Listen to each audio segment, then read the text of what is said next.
morning, and welcome back to the second day of the Wisconsin Counties Association Virtual Legislative Exchange.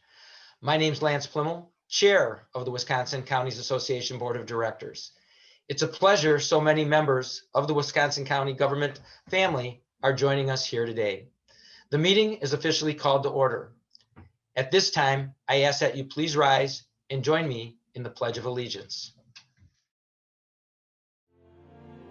I pledge allegiance to the flag of the United States of America and to the republic for which it stands, one nation, under God, indivisible, with liberty and justice for all.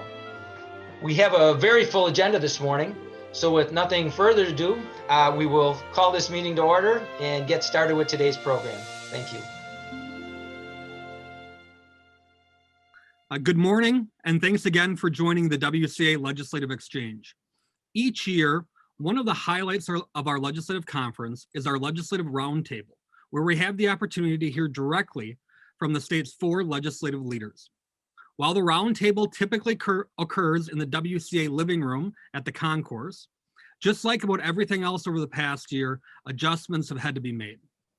So while we're joining you virtually today, I'm incredibly proud to say that we're joined by all 4 legislative leaders. With us this morning are Assembly Speaker Robin Voss, Assembly Minority Leader Gordon Hintz, Senate Majority Leader Devin Lemieux, and Senate Minority Leader Janet Bewley. On behalf of all of county government and the Wisconsin Counties Association, I want to thank our legislators for joining us today and thank you for the work that you do on behalf of all Wisconsinites. So with that, let's jump right into a couple of questions. Of course, the item consuming all the oxygen in Madison right now is the state's biennial budget. Governor Evers recently introduced his budget, and it now heads to the legislature for consideration. Any of the 4 of you can feel free to jump in first, but what's your reaction to the governor's 2-year spending plan? Boy, we're just going to leave this open-ended. I guess I'll jump in first. Thanks, Kyle. Appreciate being here on this, my first time on the Counties Association Roundtable. Appreciate all the work that the counties do as a branch and arm of state government. But in answering your question, I was just very disappointed in the governor's budget. It was a repeat of his budget from 2 years ago. In fact, it was probably even a little worse, with almost 10% increase in spending, $8 billion increase in spending, over $1 billion in new taxes. And probably the worst is that it relitigated almost every policy item from the last decade was stuck in there, overturning every policy item. So a lot of divisive policy that was put in the budget. Under Republican leadership over the last 10 years, we've went from a rainy day fund of virtually nothing to almost $1 billion. We've had balanced budget, surpluses, held the line on taxes. This is something that served the state of Wisconsin very well for a decade. Even despite a pandemic, the governor signed the budget that the legislature put forward 2 years ago. And despite the pandemic, we are still projected to have a surplus at the end of this budget. So just to pivot and transition away from the responsible track that Wisconsin's been down for the last decade is sort of disappointing. Okay, my turn. And also I echo the majority leader's sentiments about the Counties Association. I regret that we can't all be in your living room at the concourse. But this is an important event for us, and we are all, I know, very glad to be able to speak with you all. I, of course, take a different view of the governor's budget. I think it truly reflects the needs of the state. It is a document that mirrors the needs of the people of the state of Wisconsin. And regarding any policy that may be in there as a reflection of what could have happened a decade ago. A decade ago, it did not go over well. It was not received, particularly the components of Act 10. It was not received well. It was very, very decisive then. So I'm not surprised that there's some pushback about these items now. I think that one of the most important aspects of the governor's budget, it deals with the entire budget and all of the needs of all of the people of the state. We can't pick and choose who we want to serve or where we want to go. We have a large state that's very diverse. And when you think about the needs of the state, they were laid bare by COVID. So we are in a bit of a different world now than we were even 2 years ago. So I think we have to look at what does the state need and how do we start from that and do the very best we can to deliver. Speaker Voss? Well, good morning. Thank you to everybody also from WCA for being on the line. I look back fondly on my days on the Racine County Board. I spent a decade there, so it's always nice to reconnect with friends, especially those who are delivering a lot of the services that the state of Wisconsin needs. Senator Lemieux was exactly right. Disappointing is probably the most accurate word as I look at this budget. Governor Evers has this term that he used as we tried to deal with pandemic relief in AB1, where he called items poison pills, right? Now, I don't think saying that you don't have to have mandatory vaccines or that the legislature should be involved in decision making is a poison pill, but that's what he called it. But I think if that's the nomenclature that we're going to utilize, repealing Act 10, making it easier for people to cheat in elections, making it harder to own a firearm, I mean, all the things that are bedrock conservative principles, he put those in his budget. Those are actually poison pills that he wasn't serious about governing. He's not serious about doing anything but appealing to a very far left part of his primary electorate. To me, this was the clearest indication that Governor Evers is going to run for re-election and that he's focused only on the people on the liberal side of the spectrum to try to get their votes. And that's why the budget looks like it does. We have actually got a stellar record. I mean, Senator Bewley basically said somehow that 10 years ago, we had an issue with Act 10. Yeah, change is hard. It was really difficult to get the state in a good financial position. I remember we had record deficits when the Democrats were last in control. We now have had record surpluses. In the governor's budget, it goes from a surplus to $1 billion deficit if we would pass this document as presented. So just if you think about yourself as a county elected official, would you ever vote for a budget that increases taxes, increases spending, and at the end creates $1 billion deficit that you have to solve in the next budget? That's totally irresponsible. So I certainly think we're going to do a better job. We're going to throw out his entire budget like we have done before. We'll start from scratch. We will end up building a budget that focuses on our priorities and the ones of the state of Wisconsin, not relitigating things that have clearly proven to be successful or are incredibly divisive. No purpose in doing that inside the budget. So I'm actually pretty optimistic. I think we have a great relationship with the Senate. I think we have two caucuses who are pretty united in our belief that we're not going to raise revenues. We're going to keep spending in check. We're going to invest in things that matter, but we're certainly not going to do a liberal wish list like Governor Evers put together. Well, obviously, I have some disagreement with the speaker and the majority leader, and plenty of agreement with the majority leader or minority leader of the Senate. I too want to thank the Counties Association and wish that we were in person. I think the important part, and we're seeing it more than ever, is the importance of the partnership with state and local government, especially in times of the pandemic, and the important role of county public health agencies.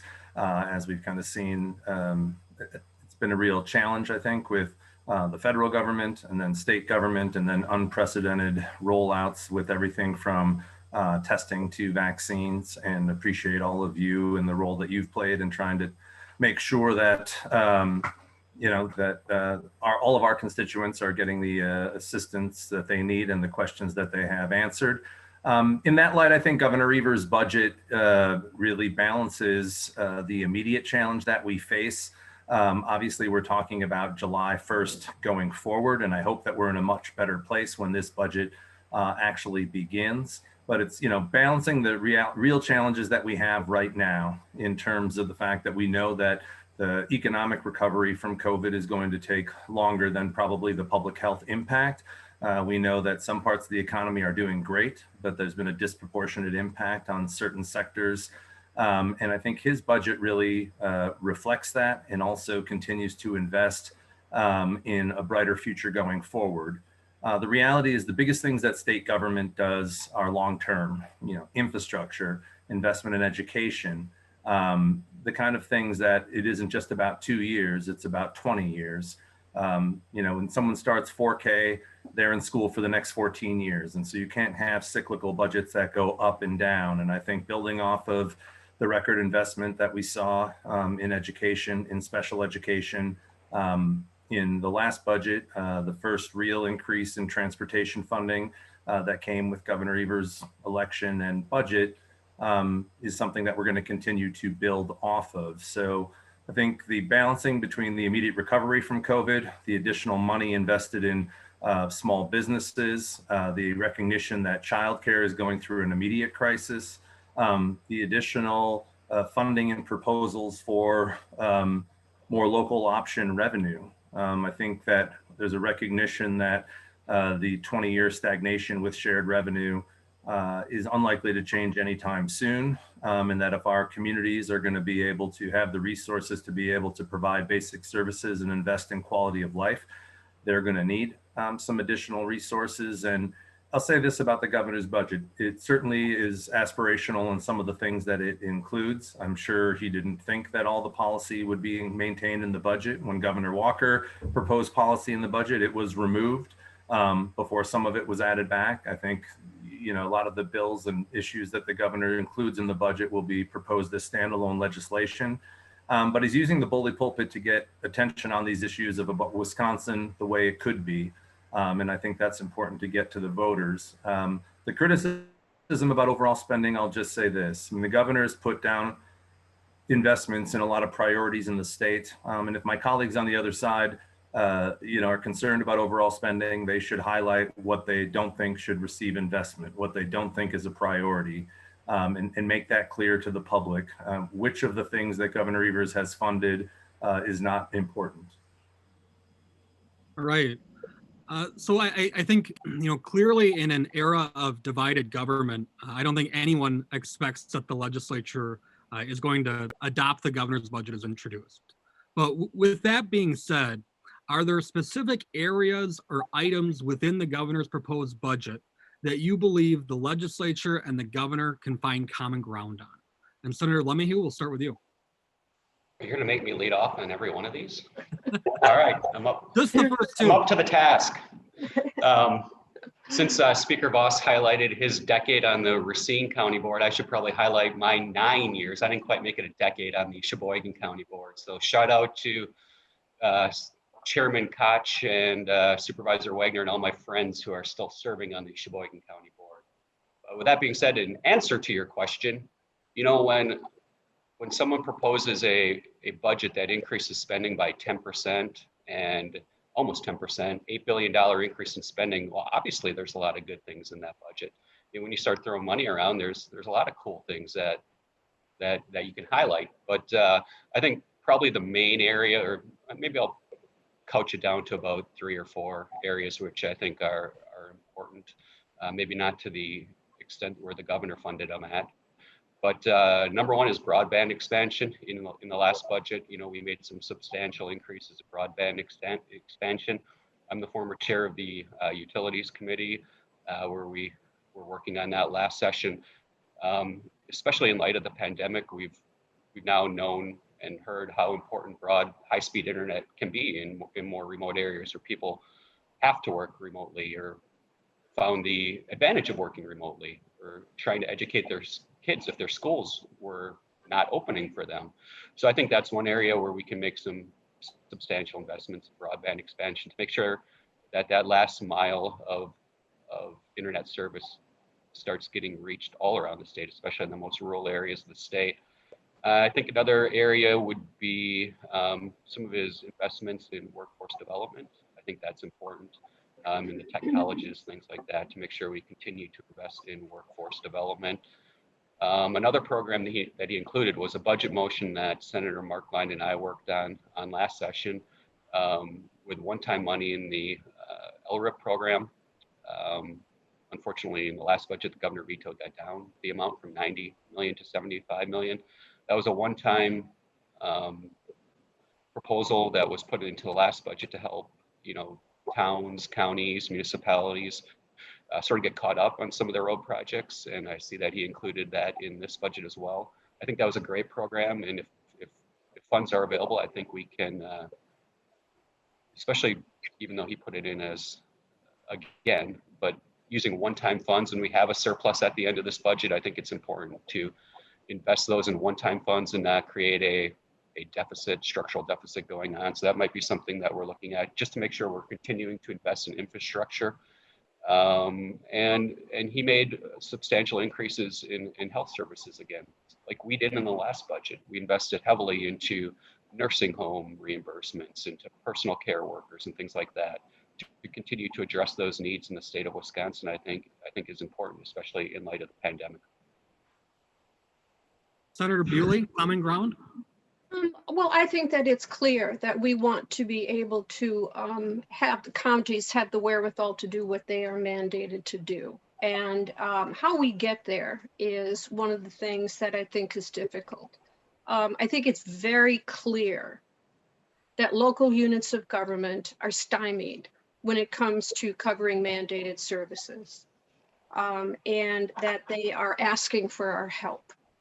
Now, we have a number of ways to do that. I think the one that many of the counties are telling me, and I represent a lot, I have parts of 11 counties, and they are saying we need the flexibility to be able to have a sales tax.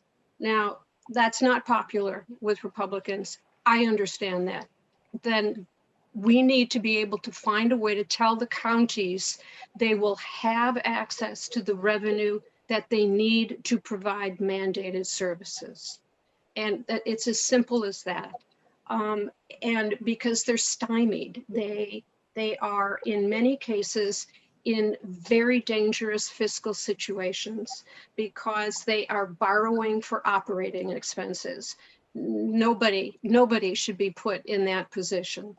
I think also that we do understand the broadband need. I think that that is very critical. I think that we're reaching a place where we're going to have to come up with more ideas, because when we provide grants and require partnerships with a willing provider, we're getting to those miles where the providers don't want to go there. I mean, they just don't want to go there. So they're just going to say, no, thanks. And there's no one else to ask, because you can't jump 100 miles away and see if you can connect a line. So we're going to have to come up with ways to consider why they won't go and how we can correct those, find other providers that, and the other thing is I think we have to look at policy in general when it comes to broadband. And we have limitations because providers own their own network of wires. They own it, and that's not how we do in electricity. In electricity, we have a grid. With the internet, every provider owns their own line, which is somewhere along the line, we're going to have to figure out a way to work with the federal government and come up with a way to get around that. And I think that we also know that people need healthcare. They need access to healthcare. And depending upon where you are in the state, you are going to have a different level of service at a different cost. And we have to make corrections for that. We still have to do something about insulin. I mean, there are very, very basic things that we have a responsibility to do. Mr. Speaker, items of common ground you think you can find with the governor? Well, I think the most important thing for us to do is to first decide what revenues we're going to have that we get to choose where to put, right? So starting out, in my opinion, we're not going to raise any new revenues, right? We're not going to do the electricity tax that he proposed. We're not going to expand welfare. We're not going to have a tax on marijuana. All those things are DOA, not going to happen. But then you say, okay, what money we have left? What are the important priorities that we have? Number one, Devin, and I think everybody is right, we're going to invest in broadband. It's in the night of the governor's televised address, right, from the basement. So we definitely are going to have an investment in broadband. I agree that there are other things we can look at. I think that if the counties, one example that I really would like us to look at is to make sure that we are able to help fund the PSAPs and some of the things that are a basic core function. They're incredibly expensive. That's not something that probably most counties can afford to do on their own. Something that I'd like to look at, I know we have our speakers task force on racial disparities. One of the ideas is what are we going to do with the basic concept of body cameras and how we're going to fund that. I know for Racine County alone, just to maintain the amount of storage necessary is a huge financial cost for a single county. So that's something I'd be open to looking at that I know the governor has interest in too. So I think there are areas that we are going to find common ground, but the first important thing that we have to do is to realize that our revenues are much more limited than if you're going to raise taxes and expand welfare and, and tax electricity and all the things that the governor did to be able to pay for his wish list. And then lastly, before I turn it over to Gordon, the capital budget, the governor proposed a record amount of borrowing. There is nowhere near that level of appetite for borrowing to build office buildings and things like that. I mean, the very idea that the governor does not have a plan to return workers back to the buildings we already own, but we're going to propose to build a brand new office building in Milwaukee, a brand new office building in Madison, have all kinds of additional office space when we're not even sure what the world's going to look like. I cannot imagine those going through. So I think that, I think Gordon said it was aspirational. I would say it was more fantasy based, that a lot of the things in this budget are not based in any sort of reality. We don't even know how people are going to be working, and yet we want to invest billions of dollars into a system that we're not even certain is real. So I think that we have to start with the very basics of what government has to do, and that is take care of basic functions like public services, make sure that counties are funded for the things that we mandate them to do. I would be much more interested in doing that than to kind of add on and create additional things that we probably can't pay for with the limited resources that we have. Representative Hinz? Yeah, again, I think some of the debate is going to be over what the level of investment is. I mean, Governor Evers was able to move the state, even with Republican control of the legislature, really away from what 8 years brought us in terms of budget by, I think, a starting place that made significant investments. And even though I thought the investments fell short of where they could be, the needle was still moved in terms of special education funding, overall education funding, and transportation investment. But I'm encouraged. I mean, I'll focus on the positive. There should be nothing political or partisan about broadband expansion. I think the pandemic has highlighted certain deficiencies that we have as a state, whether you're talking about virtual education or telehealth. For a lot of people in rural communities that simply did not have the same opportunities that those who are hooked up have. And I think it kind of highlighted the need to probably move faster, move more, have a plan, if it's not just in 2 years, but multi-year for us to keep moving. I know that we've made investments, but this is something that I think we all recognize. And I think, there are sort of two tracks. What are the most immediate needs that we have in regards to being in the midst of the pandemic, and then the recovery, and then obviously the long-term investments. And it's only February right now. When finance is making decisions in May, there may be things that we know about what needed investments there are going to be in a number of different topic areas. And so I do think there are areas of agreement. Transportation is another thing that should not be partisan. Usually it comes down to the funding, but you've got to recognize that we're not going to kick the can down the road, that we need to make sure that we're making the kind of investments that are necessary. Unemployment insurance yesterday was, anytime that we can get some progress is great, but obviously the funding for the kind of infrastructure upgrades are something that's going to be important, and that should be nonpartisan. And so hopefully we can move the needle, but I do think we're going to need answers on which investments aren't a priority for Republicans if we're going to see criticism of the governor's investment. This is the starting point, and hopefully the discussion ahead is how do we best meet these things together. So Kyle, I'm going to interject. When we're in the living room, we have the freedom to sort of deliberate a little bit. Is that okay? Absolutely. Jump in anytime. Let me be first. Yeah, I just want to ask my colleagues, if we are at a point, and I'm going to talk about from the county's perspective, if we are at a point where expenses are going up and revenue is staying absolutely the same, what are they supposed to do? If we are not looking at finding ways to increase our revenue as E is just going up, up, up, up. How are we supposed to assist the counties? All we can do right now, and all we do right now, is give them little dribbles of increased GPR, which is a zero sum. We can't do that forever.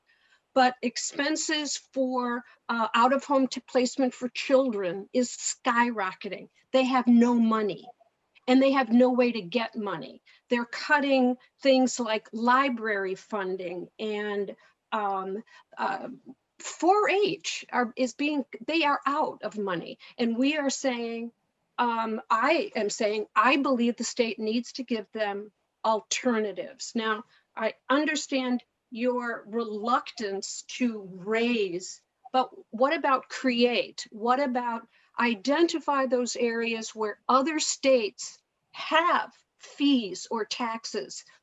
Why can't we, where we haven't done it before? Why can't we help out the counties and give them some powers to be able to get revenue?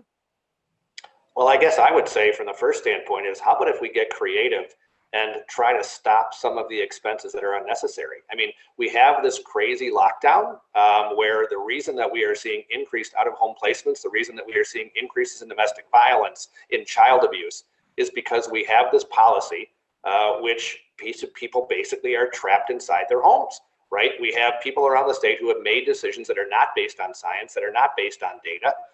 We do not hear anything from Governor Evers on how he is going to open up schools. That was one thing that was woefully deficient in any kind of discussion in the governor's budget. I don't favor giving more money to people who are just going to keep doing the same failed policies of the past. So I do not think that we need to give more revenue options to local governments. I think we need to figure out, come to us and tell us how we can reduce spending. Where do we have the combination of services? In certain areas, we had one proposal to try to combine some county offices inside the last couple budgets, and it was met with fierce resistance because people wanted to keep what they always had. Well, if that's what they want to keep, they've got to figure out how to find other ways to save. The idea that we're just going to keep increasing the cost of government, I mean, it has taken us well over a decade to get us out of the top 10 tax states. And I understand from your perspective, that's not something that's laudable. You want to be higher taxed. That is something that I just fundamentally disagree with. You think it's better to have the government collect the money and give it out to certain people based on whether or not you like what they're doing with it. I like the idea that they can go to the voters and they can ask their own permission. They can convince people in their local jurisdiction if they want to raise their own revenues and spend it as they see fit. Now, you're often somebody I know who points out how many referenda pass. Well, frankly, that's exactly the process that we want to go through, where people get the right to tax themselves, not have a politician who lives in a faraway place in the state somehow say it's okay to have taxes on the people that never even get to vote for them. So a couple times now we've referenced transportation. It seems like in every state budget, in some ways it feels like Groundhog's Day, right? Transportation's always at kind of the top of the discussion list. And then the last budget, as Representative Hintz mentioned, there were additional transportation revenue enhancements included in that budget. The governor's proposal doesn't include any new transportation revenue. So I think the question, and we'll start with you, Senator Bewley, is how do you see the transportation budget playing out? Do you see any new revenues? I believe the governor referenced last budget as kind of a down payment on infrastructure. So where do you see the legislature going as far as infrastructure and transportation investment in well, this? I don't see the current legislature going anywhere with it, to be honest with you. I think that the budget, while it doesn't have any new revenues, it continues with some of the things that have happened before. I think that we have to finish some things in Milwaukee. I know that we do, and that a lot of the major highway things have been put on hold, but we've got to get some of those done. But I think that when it comes to helping the counties, again, I believe that we need to look at what their needs are, and I think that many of the expenses that they have, like roads, we've deferred for so long that we have to not only do what we should do in any given year, we have to do what we haven't done for 30 years at the county level. We can't do that with the amount of revenue we have, period. So if we want to keep going backwards, as the rest of the state has more people, more needs, to simply say that we're going to cut, how far do you cut? How far down do you go? How many years back do we go? Because when we're not meeting the needs, we're going back in time. The need for out-of-home placement happened well before COVID. We can't blame everything on COVID. We can't blame increased road expenses, deferred maintenance, floods on Democrats spending too much money. We can't do that. I believe Democrats believe that we need to find creative ways to get the things done that the people of Wisconsin need. And we have to stop saying you don't need it. You really, really don't need that. That's what we're telling counties. That's what we're telling individual families, that somehow they've done something wrong and that we aren't going to reward that behavior. As a matter of fact, we're going to cut what we give you. That's an attitude that I don't think the people or the counties of our state deserve. Senator Lemminger, you referenced the $75 million multimodal supplemental program that you were one of the architects of last budget. The governor did include that again in his budget. We're very hopeful that will make its way through the legislature. Beyond that, though, where do you see the transportation budget going from your caucus's perspective? Right. So, we're only a week out since the governor introduced his over 1,000-page budget. So I've been sort of looking at it at sort of the 30,000-foot view at this point. But in regards to transportation, and not really digging down into all the details yet, since it is such an expensive wish list. But I think the part of the budget that might potentially be closest to how the governor introduced it might be transportation, since there are no revenue uppers. I think we'll be focusing on programs like you said, like LRIP, GTA, Bridge Aid, things like that, to make sure local governments have the resources they need. Programs that we made investments in the last 2-3 budgets to make sure that those programs are increasing. I think it was important to see the 94 East-West included in the budget, because that's such a main corridor to our state. So we're going to need to fix that bottleneck in the interstate system at some point, because that's such a main artery to commerce and transportation in our state. But no, I think we'll be focusing on maintaining our roads, giving local governments the tools that they need. But yeah, it's pretty early in the process yet. Representative Hinz? Well, I certainly appreciate the county's support for Governor Evers' budget. I know that transportation, I know that you guys put out a joint release recognizing the investments in local roads, bridges, other infrastructure that this budget provides.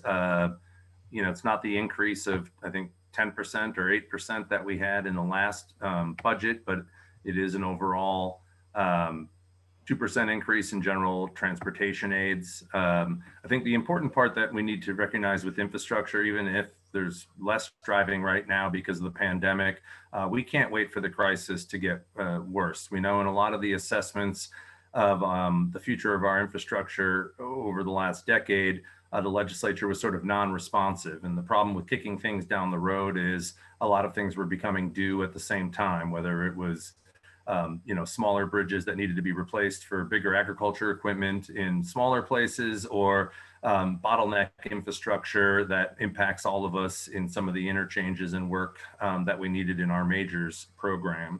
And so it's really about thinking about the future and moving things forward. I think the governor, besides the big investments in infrastructure, also increased some funding in transit, which is obviously an important part of our communities, and then also some of the multimodal things. And then in terms of the responsibility that I know my colleagues on the other side often seek, the bonding that is proposed in transportation for in this budget by Governor Evers is only prioritized for the most eligible projects. Not a wish list of stuff, but things that are certainly most important. 162 million for major highway projects, 40 million for the 94 East-West project that Senator Lemieux just mentioned, and then another, harbor, freight rail, number of the other things. So the slightly more than 500 million that we're seeing in bonding in this transportation budget is more prioritized and isn't the kind of sort of blank check. And so I do think that the discussion that we've had about overall transportation funding with the kind of fuel efficiency going up, more electric vehicles, stagnant or not keeping up with inflation, increase in revenue means that we're probably going to have to revisit long-term transportation funding, every 2 years or every 4 years. My guess is over the next decade, especially with changing revenue, changing priority in vehicles, increased age of population, we're going to have to be considering and have that conversation going on. I know the starting point in this discussion doesn't look at new revenues after an investment increase that we saw in the last budget, but it has to be part of the overall narrative. I think the governor's budget keeps us moving forward, and I do hope that that's something that we get agreement on, and I am encouraged, at least by some of the comments I heard from Senator Lemieux. Mr. Speaker? It is interesting. I heard Senator Bewley say that we have to be creative and be able to deal with our transportation problem. Well, there are 50% of the people on this panel who actually were creative and voted to increase funding for transportation for the first time in a decade. We didn't have any Democrat support on that, as we wanted to create more revenues to be able to help increase funding for local roads and local transportation systems. So, I think we have been creative, so I think that's a good thing going forward. Looking at what's happened over the course of the past year, I do not support an increase in transit funding.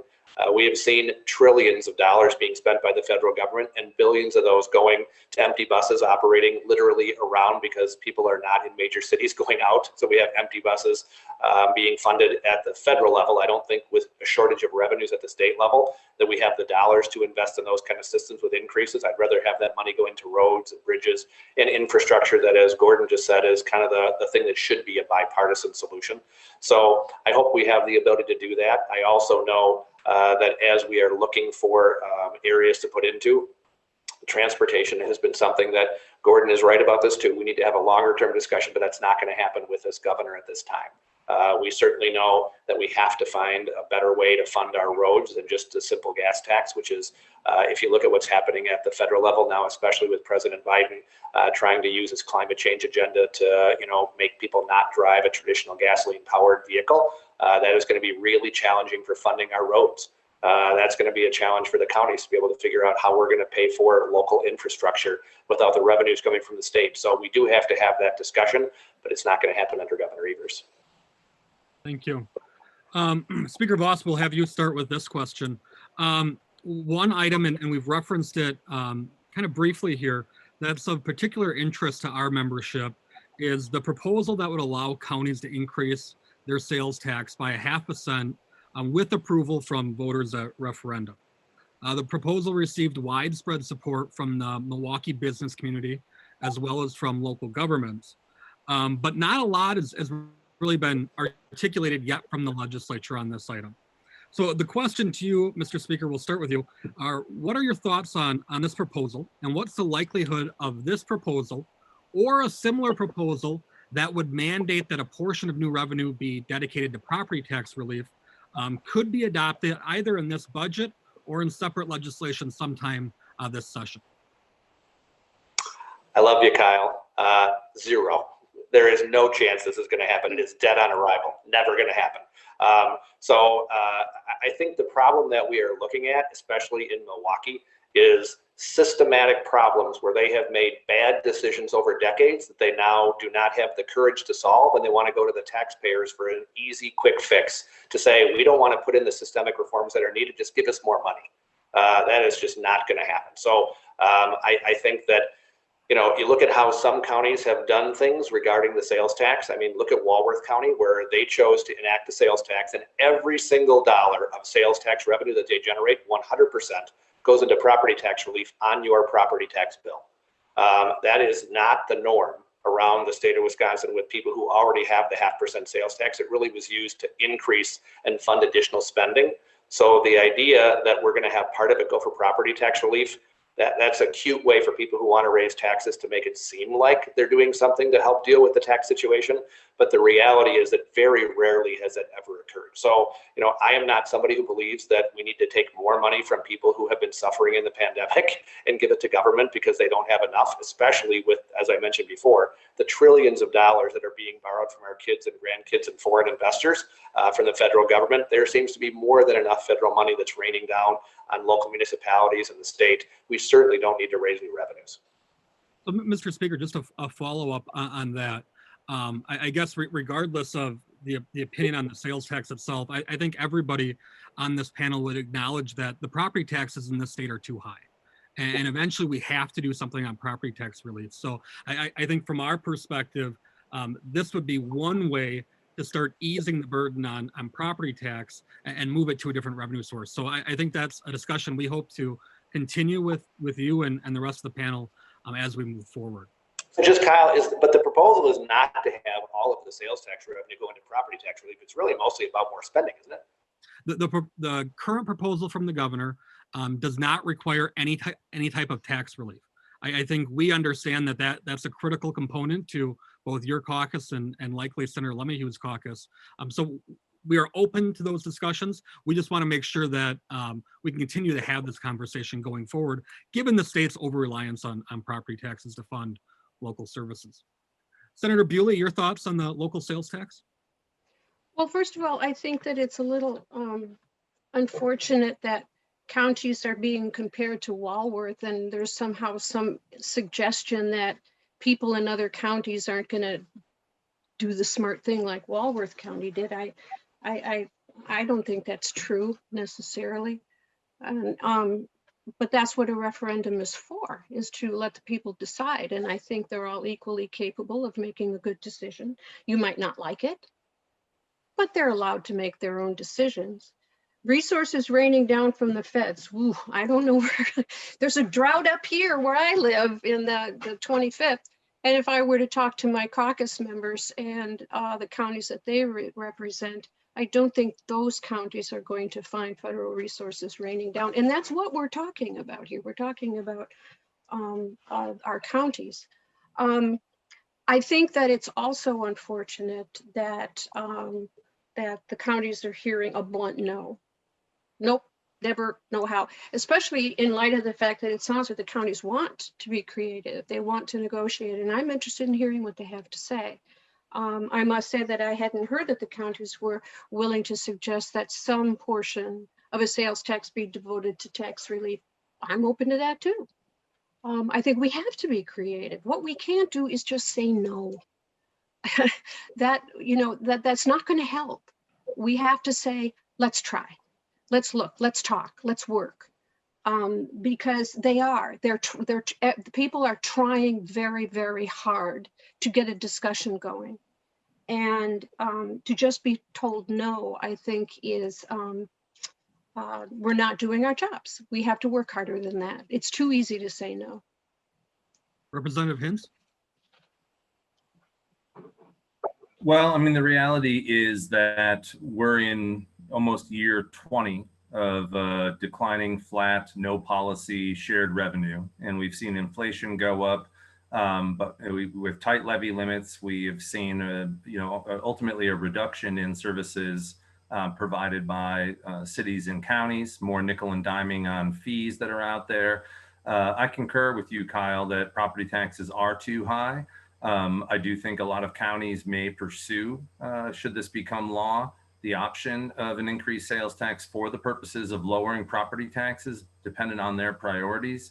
But for places like Milwaukee County, which are one of the biggest engines of our state, the reality is our ability to compete in the future is going to be based on the ability of our biggest communities to be able to invest in the kind of quality of life initiatives that make us a destination.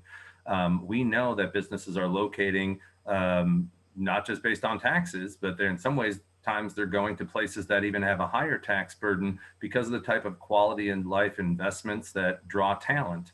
And, we want, first and foremost, I always say to people running for local office, make sure the police are there to respond, make sure the streets are plowed and the garbage is picked up. But in too many times, we're seeing that out beyond the basic services and at the county level, state mandated services, the revenue isn't there to do a lot of the work beyond that. That would be investments in quality of life or investments in economic development.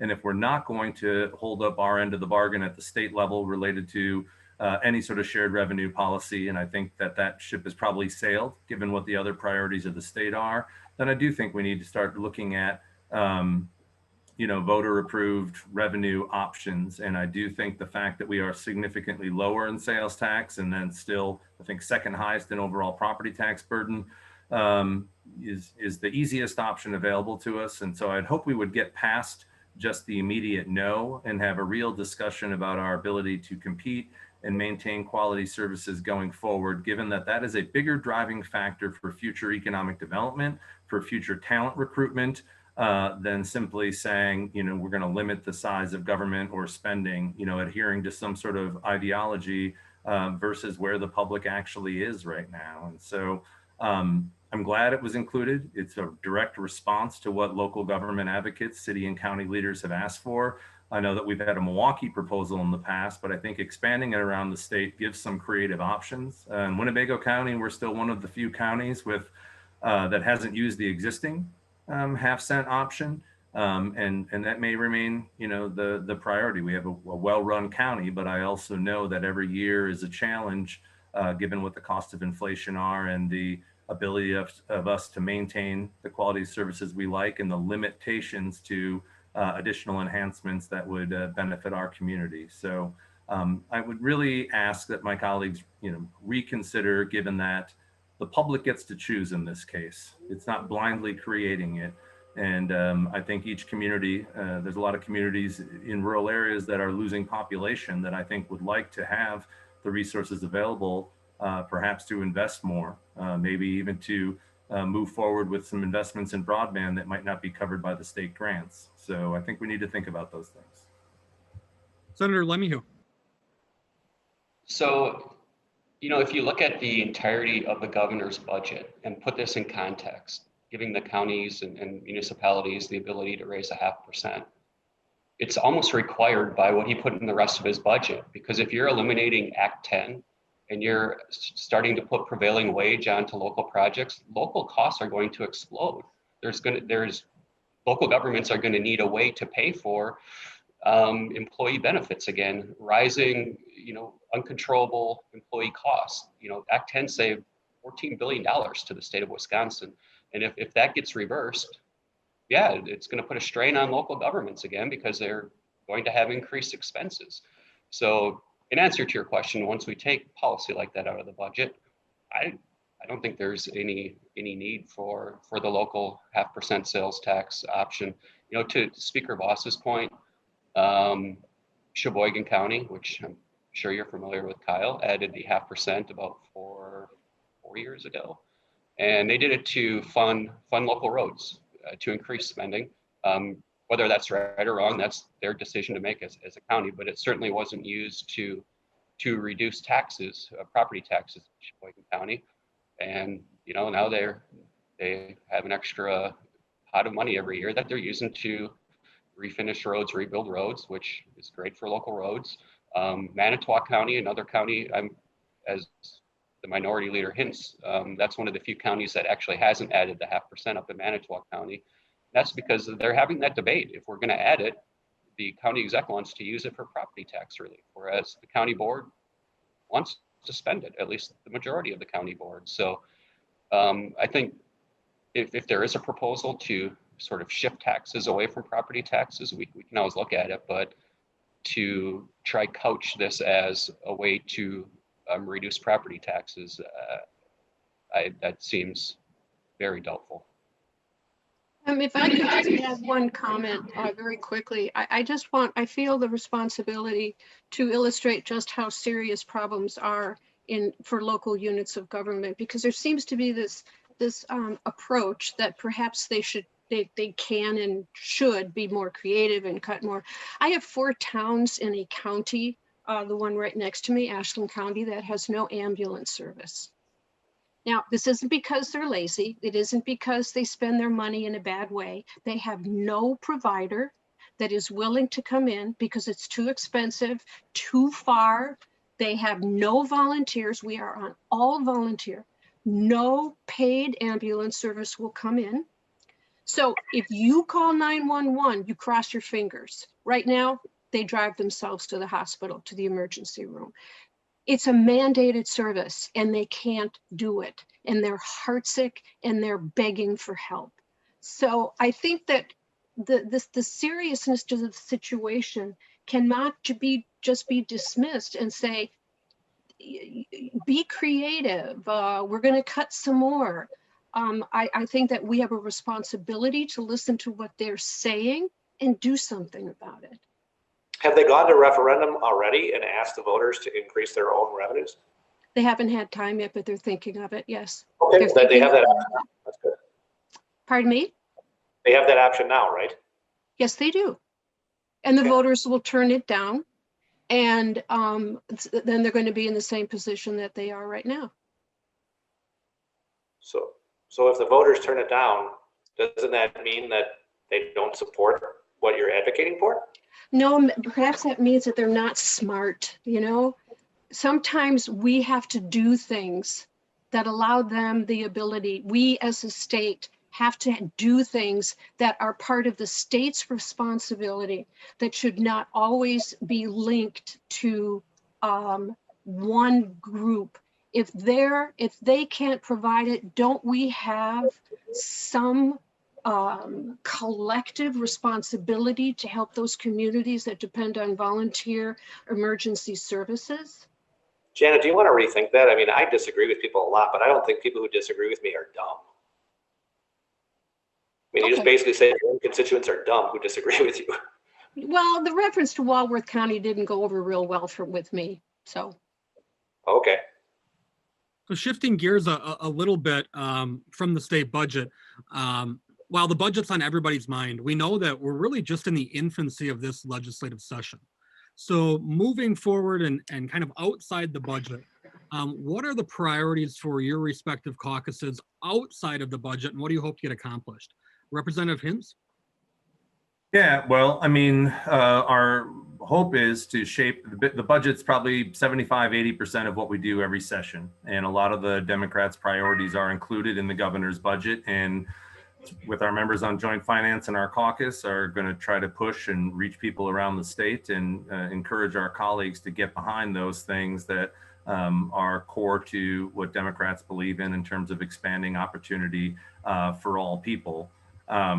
You know, that being said, this is the redistricting session. So trying to get a commitment from my colleagues to move forward with a fair maps process that would avoid what we've had for the last decade. And if we can't get that passed in statute, certainly encouraging the process that will begin later this fall, you know, is something that we're going to do given the broad support that we've seen from folks around the state.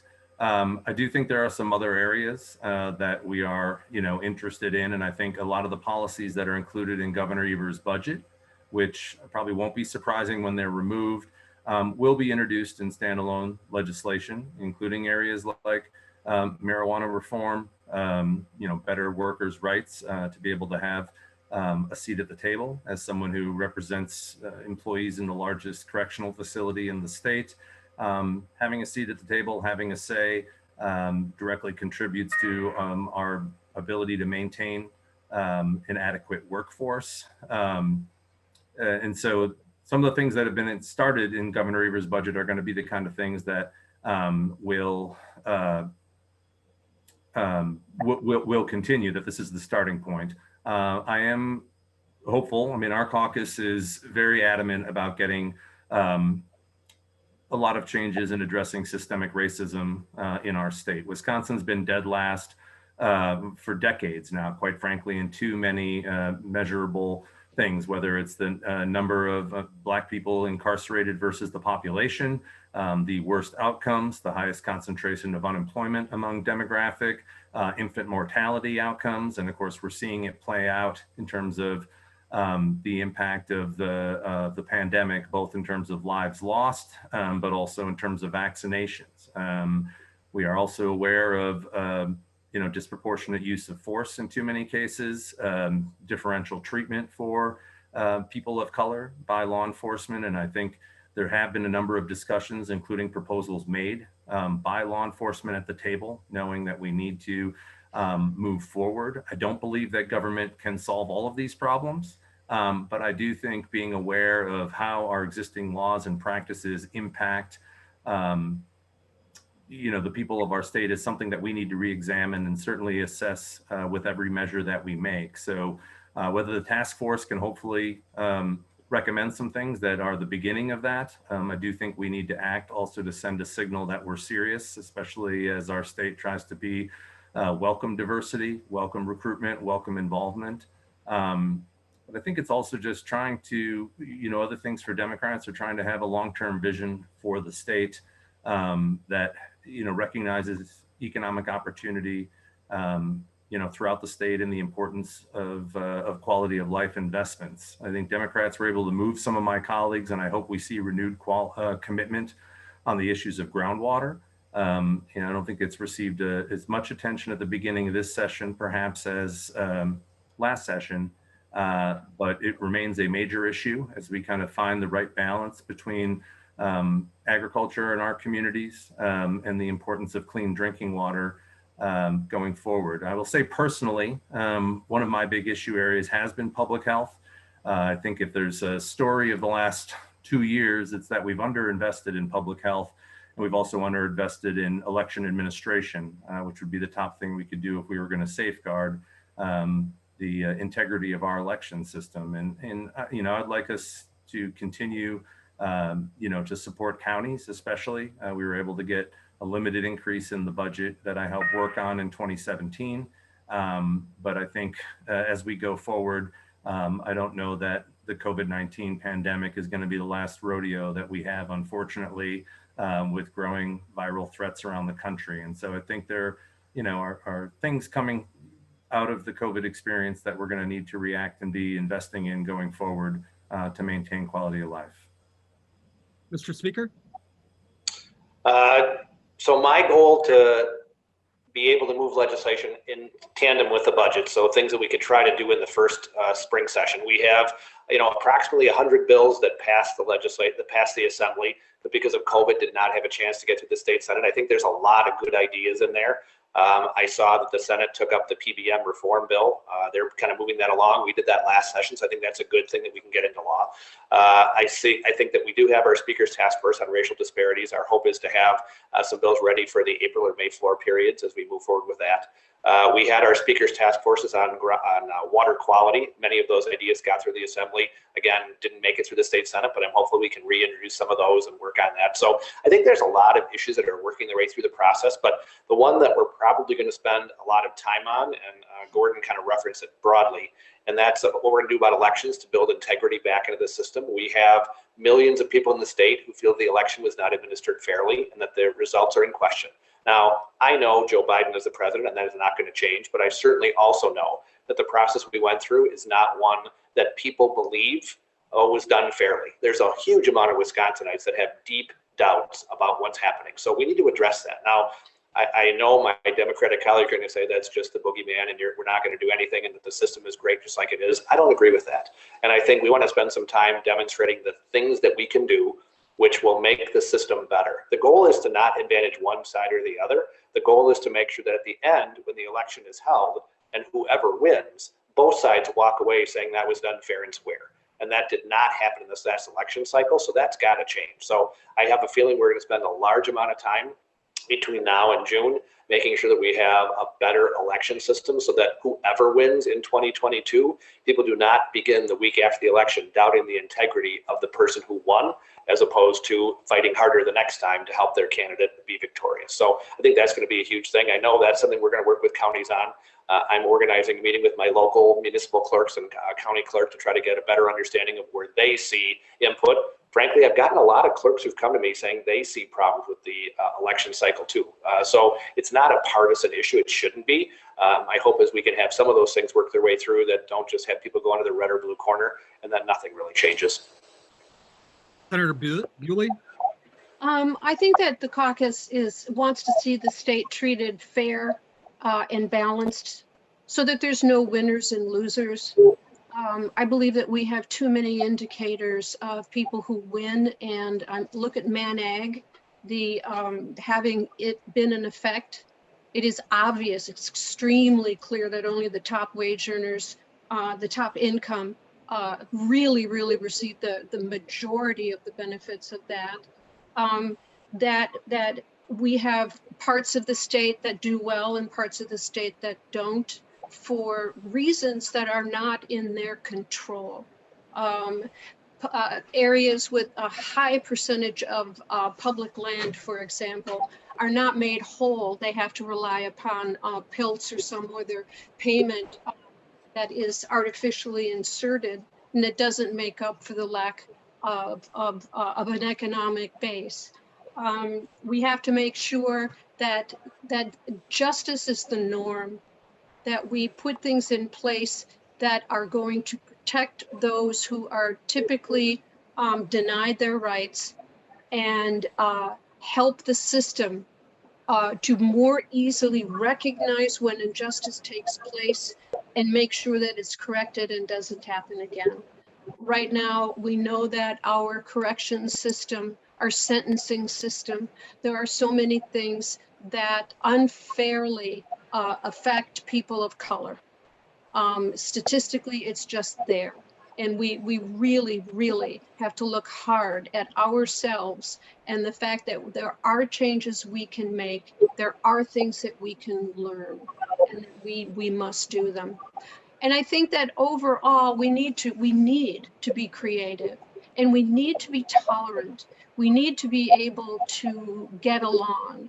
And I think that we're in a place right now where we can build upon some of the successes that we have in dealing with each other across party lines. I'm truly confident, particularly in the Senate, that we are going to be able to work together, and that we have already and we will continue to kind of lower the temperature so that we can avoid the kind of animosity that has dominated our exchanges, because I truly believe that we really do want to work together. And Senator Lemieux. Yeah, I think the speaker highlighted a lot of sort of what the priorities of what the Senate Republican caucus will be looking at. As he mentioned, our goal early on in this session has been trying to make sure the state can respond nimbly to COVID, but also starting to work on bills that didn't get across the finish line last year in the Senate. A lot of great bipartisan bills just because COVID hit and we didn't get them done. He referenced the PBM bill. There are many other bills like that that are out there, which we've been focusing on early in the session to try get done before we get heavy into the budget season. Obviously, since we spent most of this call talking about the budget, that's the most important thing we do, and we're going to obviously be focused on, passing a budget that doesn't increase taxes and is responsible while still investing in core priorities, like we've done the last 10 years. And I think obviously election integrity reform is going to be, I won't dwell on this too long since the speaker did a good job of describing that, but we are a purple state. Our statewide elections are going to be pretty close, and we need to do everything we can to ensure that whether a Democrat or Republican wins, that our constituents around the state have confidence in our election results. Our first priority is to have fair elections that don't have fraud. And the number 2 priority should be to build that confidence in our electorate, because if we have an election and people don't believe the results or question the results, it's not healthy for democracy, frankly. And finally, I think a focus of our caucus will be for the small Main Street business, the employer who sort of got kicked in the gut in 2020. Some of them were forced to shut down for a couple months. But even those that weren't forced to shut down just because of the pandemic, it's been a real struggle. We've already sort of addressed that in two areas. First of all, not taxing the PPP loans, which was very important for small businesses. And just yesterday in the assembly, the liability protections to make sure that these not just small businesses, but churches, nonprofits, schools, areas like that, to make sure if when they're opening, trying to return back to normal, that they don't face frivolous lawsuits. But going forward, we need to make sure we're doing all we can for these Main Street businesses, employers. They're the backbone of our economy, to make sure that they stay around despite pandemics and things like that. So, but that's sort of the 30,000 foot level of what our focus will be. All right, well, we have about 2 minutes remaining, so I just want to give each of you an opportunity just to make any closing remarks or advice you have for members of county government. We'll just go in the order that you appear on my screen. Representative Hintz, go ahead. 30 seconds or so. Well, thanks, Kyle. Thanks for WCA. I think all of us appreciate the opportunity to engage with you and have this kind of dialogue, especially at the beginning when everything is still possible. I want to encourage you to stay active, to reach out. Winnebago County has been great at having a regular monthly legislative committee affairs meeting with all of our area legislators invited. We also receive obviously a number of resolutions supporting or opposing state issues. Those things matter, and we ask you to ask questions, to weigh in, to get behind proposals, especially that are included in the state budget and that are important to counties like Winnebago County. And so, democracy is not a spectator sport. We often ask people to get involved during the elections, but sometimes it tapers off when we're making the actual decisions. And with local media declining a little bit, we need all the engagement possible. So thank you for all you do. I view the counties as real partners, especially during this pandemic, and look forward to your input. Senator Bewley. First of all, I want to say thank you for allowing us this forum. I appreciate it very much, and I always look forward to it. And I trust that next time we're going to do it in person. My advice to you is to do what you've been doing all along, which is you never give up. I think of your tenacity with Just Fix It. It was one of the most well-organized and effective campaigns that I've seen out of organizations. And so I want to congratulate you on that and to tell you, do what you do. Continue to engage us. We love to participate in your whatever form you would create. I was just with the Burnett County Board a couple nights ago. Having us hear you in your setting is very, very valuable. So you come to us. I think that we are all willing to come to you and hope that we'll continue these conversations in the upcoming year. Senator Lemieux. Yeah, thank you, Kyle, and hopefully you have great viewership for this hour, 15-minute or however long we've been on this call program. As a former county board supervisor, I know everybody watching, I know you're probably all well underpaid, or most of you are underpaid for the amount of effort that you put into your thankless job. So just thank you for your service to the community at the local level. Those in my area, feel free to reach out to me whenever you have any concerns. And association, I'll give some kudos to Kyle and his association, do a great job of communicating with us. So thank you. Thank you. And last but not least, Speaker Voss. Yeah, thank you too. I want to also give a shout out to WCA. You guys do an excellent job, and I appreciate you organizing this and continuing to advocate for counties when the vast majority of good people who are involved in the counties have other jobs that depend on you to represent them at the Capitol. So congratulations on that. The only piece of advice I would have is that this budget is going to be more challenging, only from the standpoint that there will be less opportunity for people to have input, only because of COVID. We are going to try to be as normal as we can. So reaching out, trying to meet with your legislators in person, trying to have those conversations is going to be more important than ever because it's just harder to be connected with people with COVID. So my hope would be that people double down and try to be as engaged as they possibly can be. I think we're going to have a very robust discussion. There's a lot of things that the counties have talked to us about. I want to give a shout out to my local officials too. Jonathan Delgrave and our county board do a fantastic job. I feel like sometimes they are my most frequent commenter because they have got so many issues that the county is dealing with, and they do an excellent job of it. So look forward to working with all of you. Thanks to my colleagues for being on the call, and hopefully we will have a great legislative session. All right. Well, again, on behalf of the Wisconsin Counties Association and all of really county government, want to thank you for joining us today. We recognize that we have a lot of asks and we may not always agree on everything, but the openness that your offices provide to me and our legislative team is incredibly appreciated. So thank you for what you do. We look forward to working with you, and thanks for taking a little over an hour today to spend with us and our members.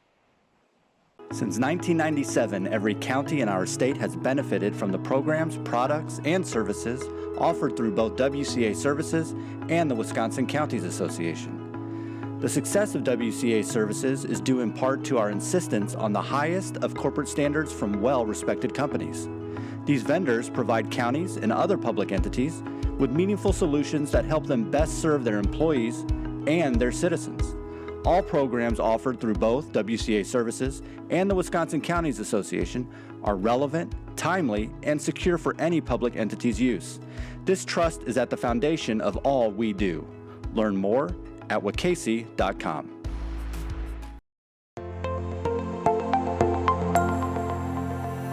Welcome, ladies and gentlemen, and I am here with my good friend number one, right. Governor, Right. Secretary, Right.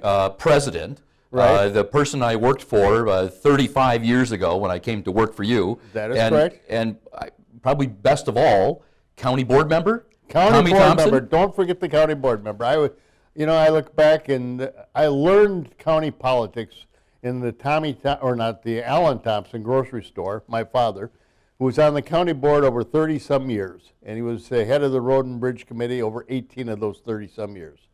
And every Friday night, the local farmers that come into the Thompson grocery store would have raw hamburgers and crackers and cheese and beer and talk about roads and building and bridges and all this. I became fascinated with how decisions are made at the local level. I became fascinated with politics, and that's how I think I started in politics. At 7 years old, I was there. Wasn't drinking beer, but I was eating the raw hamburger. And I love the county boards because they're the epic center of local politics. And all the people out there, you're very fortunate to be on the county. You've got a great president in the Counties Association, my good friend Mark. And all of you just should be very happy with what you're doing. So that would have been probably in the 1950s when you were around that Cracker Barrel. True. I mean, let's go through this. You were a legislator. You were the governor of the state of Wisconsin. You were 20 years as a legislator. Nobody thought I could win at 23.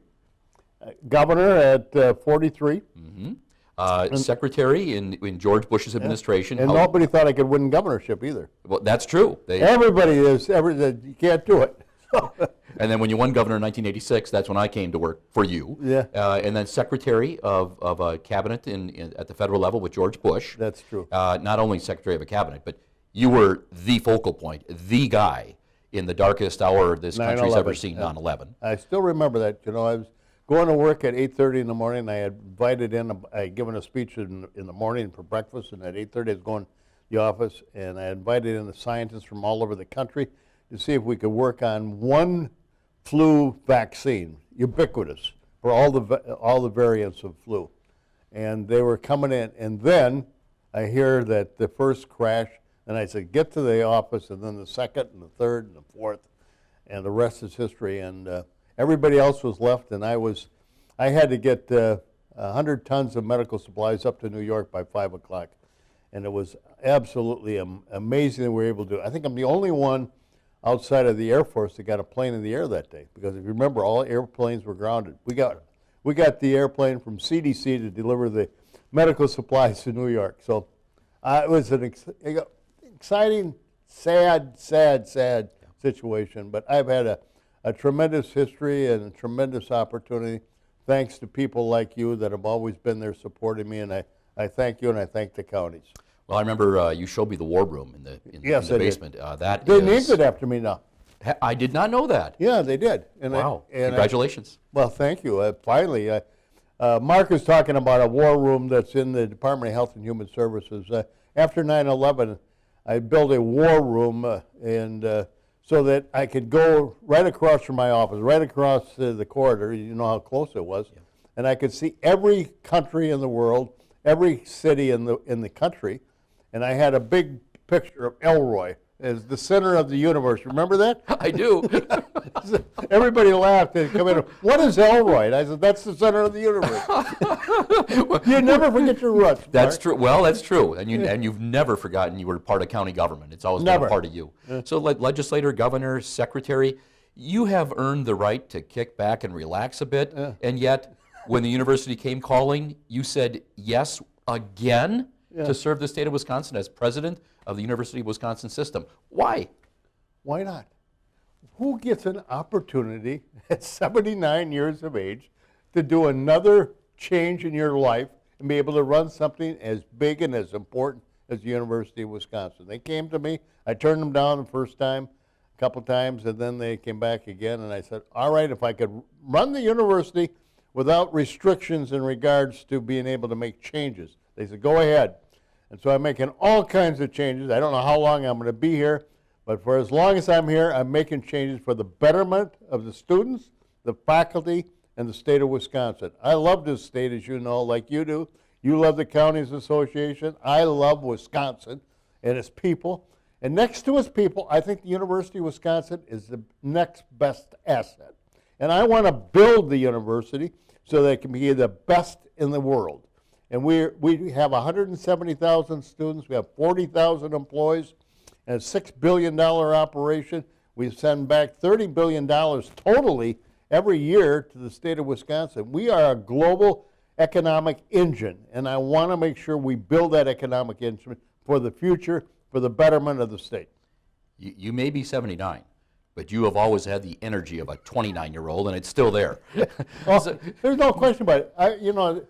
I've been blessed. I mean, the good Lord has been good to me. I mean, I haven't got the COVID yet, and I'm still going. I'm in my office every single day like you are. Not many people go to their office anymore. Everybody's staying home, working home. I'm here at the University of Wisconsin. People are shocked that I'm here. Come on in. And every once in a while, I guess we're getting people in on a little secret. I get a text from you. I text you back. You're always working, night, weekend, holiday. In any event. But so are you, Mark. Well, that's true. That's the way we grew up. Well, hard work. And that's the way. I bet over half your county board members are the same way. They grew up with us. And, we had to work for everything. Nothing was given to us. Yep. And I guess that's good. It's the work ethic of our state, and we're known for learn how to work. We're known for that all across the country, everywhere you go. Everybody. Wisconsin. When Kikkoman came in from Japan to Walworth County, the thing that surprised him so much is the work ethic of the Wisconsin employee. Yeah. And they had a big snowstorm. The farmers down in Walworth County showed up for work. Yeah. They couldn't believe it. And so that makes Wisconsin unique, makes us different. And that's why, I'm so proud to be with you today and talk to you, because I love county government. I love the people that are in county government, because they're just like you and me. They're hardworking, dedicated to their counties, dedicated to their communities, and dedicated to their families. What can be better? What more can be said? Holy cow, Governor! And for those listening, and I asked you this years ago, what should I call you? President, secretary? And you said governor. You can call me anything you want, but call me governor if you're looking for something to call me. So I said call me Tommy. That's true. I said call me Tommy, but if you want a formal title, call me governor, because I thought that was the pinnacle of success, pinnacle of opportunity, and you can do so much being governor. I used to love going to the counties association and getting up and talking about what we were going to do on roads or whatever the case may be, environment, whatever. The counties are always there. They're local people. It can be Republican, Democrats, Independents, Catholics, Baptists, Communists. Well, I don't care. Not Communists, but but the truth of the matter is they're good, hard-working people, which I love. So in the higher education arena, we've got four-year universities, Right. we've got two-year colleges, we've got tech colleges, we got a lot of doors being open and some talked about being closed. And there's some controversy and questions with some of these categories. But what do you see as the future of higher education? I see a great future, but it's got to change. Mark, truth of the matter is we got a declining enrollment of students in high school in Wisconsin. So you got fewer students that are going to go on to either vocational school or on to the University of Wisconsin. That's number one. Number two, we have 815,000 residents in Wisconsin, Mark, that have started either vocational school or the university and never finished. And we got to find those individuals, see if we can bring them back. Third, college is extremely expensive. And we got to make sure it's accessible and affordable to all the people that want it. And number four, we got to make sure that people know that they can go to college. They can go while they're working, they can go in the evening, they can go in the morning, or they can come and be a full-time resident on the campus. You got to be all things to so many people, and that's what future education is about. And we have to make sure that we have to build for the future. And that means maybe there are too many buildings out there. Maybe we have to start consolidating some of the things. You know, we can only afford so much higher education. The taxpayers can only spend so much money and have so much money to go to education. And we have to make sure we guard that jealously. And we cannot allow duplications. And that, you got to look at all campuses and find out how you can make sure that they can prioritize for the future and be the best for the future for the students and for the economic welfare of the state. We've got, as almost everyone would agree, one of the greatest systems of Absolutely. education on the planet. Right, Higher education there's no systems. question. 170,000 students. Can you believe that in little Wisconsin? If we could find a person that did not know about the University of Wisconsin system, how would you describe the system to that person? What would you say to them? You can come to the University of Wisconsin system and be anything you want, number one. We are accessible, we're affordable, we have a plethora of courses that can turn you into anything you want, from an engineer to a lawyer, to a teacher, to a nurse, to a doctor, to a computer scientist. We're building all the time for the future. And I tell everybody, as I've told everybody, Wisconsin has got this diamond, this university. And what we've always been known for is the Wisconsin idea, serving all corners of the state. But now I want to expand that idea, Mark, into let the University of Wisconsin be the problem solver for Wisconsin. The counties have a problem, come to the university. Let's work together and solve a problem. We got huge resources. We got great faculty, and we got these great buildings and research centers. Let's start using the university for the betterment of all of Wisconsin and start solving the problems in the state. That's what I want the future of the university, and I want everybody to recognize the University of Wisconsin is a problem solver, and we want your sons and daughters, we want you and your spouse and your grandparents to come and have a course. We want people to use the university for themselves, for their families, and to be able to recognize that we're there for you. Not for us, for you. And that's what the University of Wisconsin, the new University of Wisconsin is going to be. We're not here for us, we're here for you. The counties association, the families, the farmers, the small business person, to come and use us for whatever problem you have, for whatever course you need. We'll give you if it's a distance course, distance learning, if you want to come and monitor a course, fine. Come and use the University of Wisconsin. I want to open the doors. I don't want anybody to have any concerns, any mystique about the university. We are open and accessible. This is going to take some really big ideas and incredible leadership to get to that point, Yeah. I think. It reminds me of your days as governor, and I recall this fondly. When you would call us all in on any particular topic, and I was the mediation, arbitration, retirement guy, and you would ask us, the issue would be on the table, and you would ask every person, what do you think? What do you think? And you gave us all an opportunity to share our views. Right. And we didn't know where you were on the issue. That's right. You took it all in, and you were intently listening. We could tell. And when we left that room, you didn't tell us what the decision was yet because you had to think about it. It reminds me of that. You have to take a lot of information in. If we're going to get to that point, you've got a great team here at the University of Wisconsin system. I got a fantastic team, and they're following me. They like the fact that I'm involved in so much. You know me, I can't leave, anything alone. That's true. I hate you know it is. I hate the status quo. Status quo means you're accepting what it is. I never will accept the status quo. I'm always saying, how can I make it better? How can I change it? There's got to be a way to do this better. And that's Tommy Thompson. That's my life. That's what I love. And this university gives me the greatest opportunity to build upon what was the status quo to make it better. And I'm changing a lot of things. So many things, a lot of people are scratching their heads that they put me here, but so far they've been very supportive, and I'm going to keep doing it till I get out. Till the day I walk out here, I'll have an idea.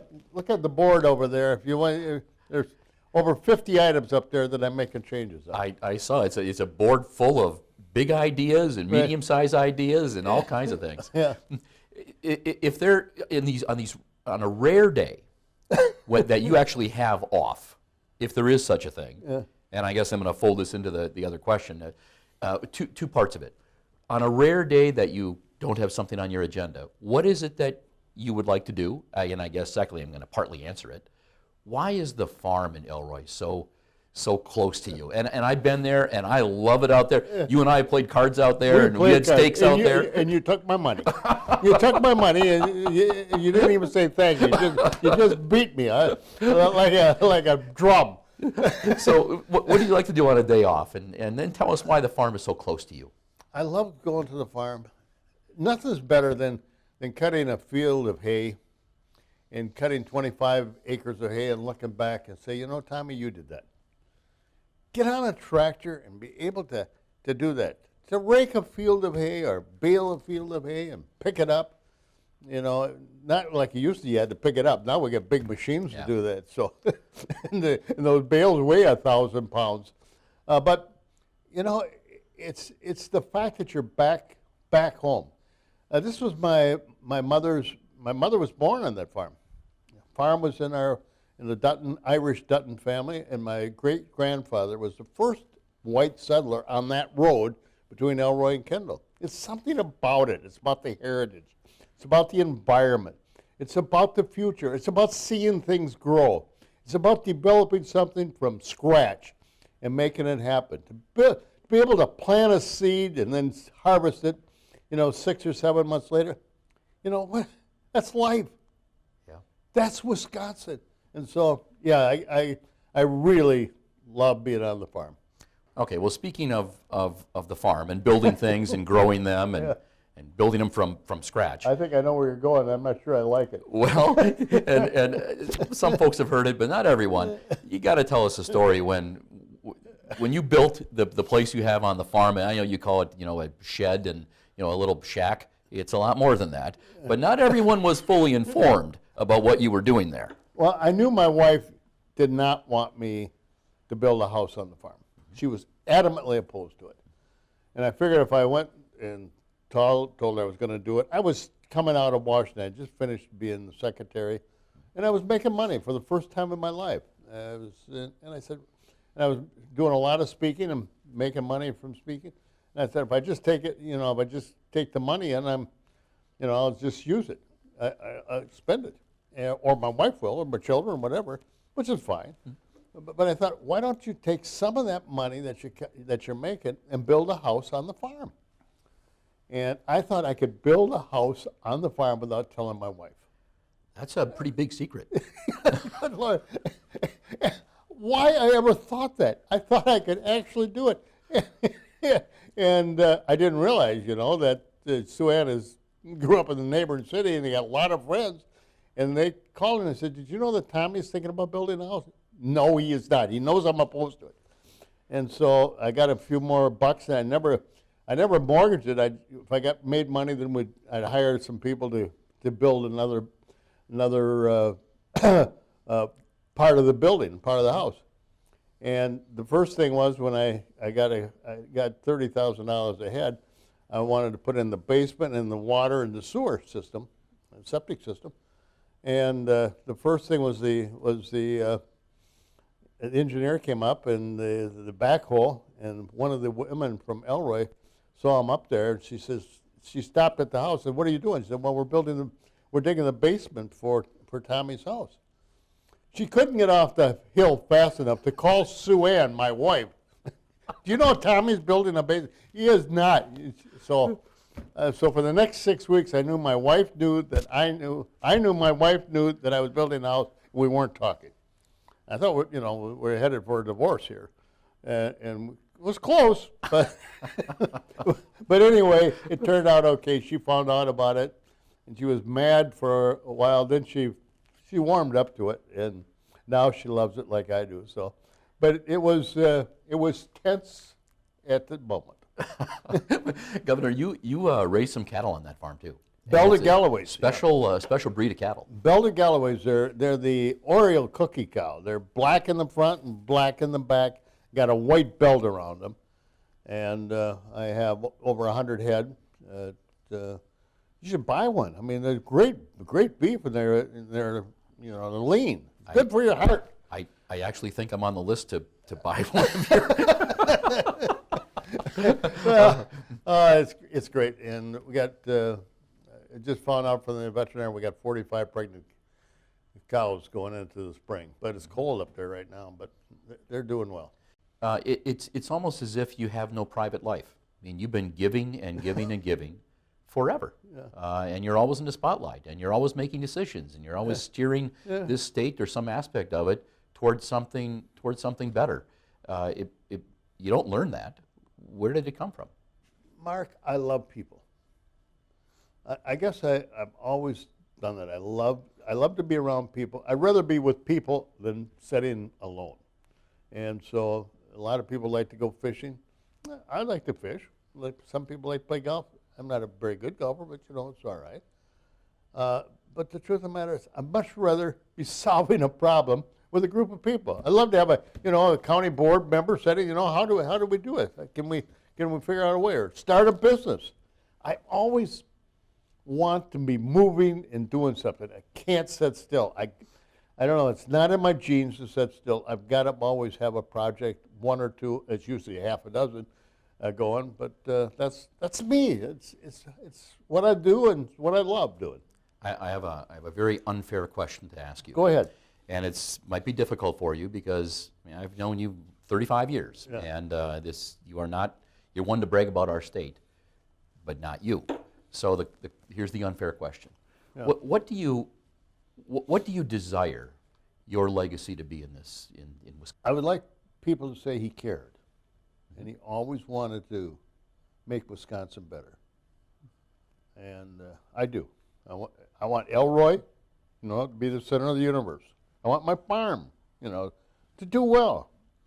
I want the people to do well. I want this university, to be the diamond that it is, and everybody recognizes it. I want the state of Wisconsin. I love bragging about the state. I want people to recognize, we're very fortunate to live in this great state. And I think all your people out there are listening to this, if they are listening, if they haven't gone to sleep by now, you should be thankful that you're on the county board. You can do something. And that's what life's all about. Being able to do something for other people and for your community, and in this case, for the counties.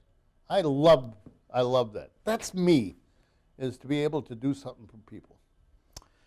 We have been talking with Tommy G. Thompson, legislator, governor, secretary in George W. Bush's cabinet, president of the University of Wisconsin system, and I guess, from my own personal view, my very, very good and dear friend. I love you. And Governor. I love your wife better, though. You people don't know that his wife was, you met her, You met your wife in my office. That's true. That is true. Yes. My wife was the insurance commissioner for Governor Thompson Absolutely. for several years. The best insurance commissioner ever. Tell her that. And Tommy Thompson, one of the greatest leaders this state has ever and will ever seen. Governor, thank you so much for spending time with us today, and county government certainly appreciates your dedication and vision and energy for this state. Well, thank you, and thank you for all you do, Mark, and all the county board members. Thank you. Life takes energy. Energy to create the world we call home and fuel our quality of life. Energy to make life more comfortable and to help people live their lives to the fullest. We dedicate ourselves to connecting people with the energy we all need, now and as energy changes. We deliver our customers energy from the earth and harness the power of the sun and the wind. We do it all with integrity, a deep commitment to safety, and the utmost respect for communities and the environment. We are Enbridge, thousands of people working together to fuel people's quality of life through energy. Energy that moves our economy and daily life forward. Energy that makes life better, more convenient, and more connected. At Enbridge, we're committed to fueling life, because life takes energy.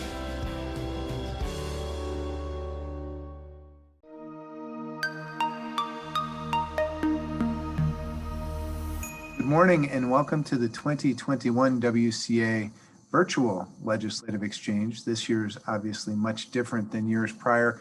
Typically, I'd be before you on the stage talking about the latest and greatest happenings in the legal world, but now I get to talk to you about it virtually. And as an added bonus, I'm providing this update a couple of weeks before the actual legislative exchange. And so I'm sure there are things that will be happening in the next 2 weeks that would otherwise impact what it is that we're about to talk about.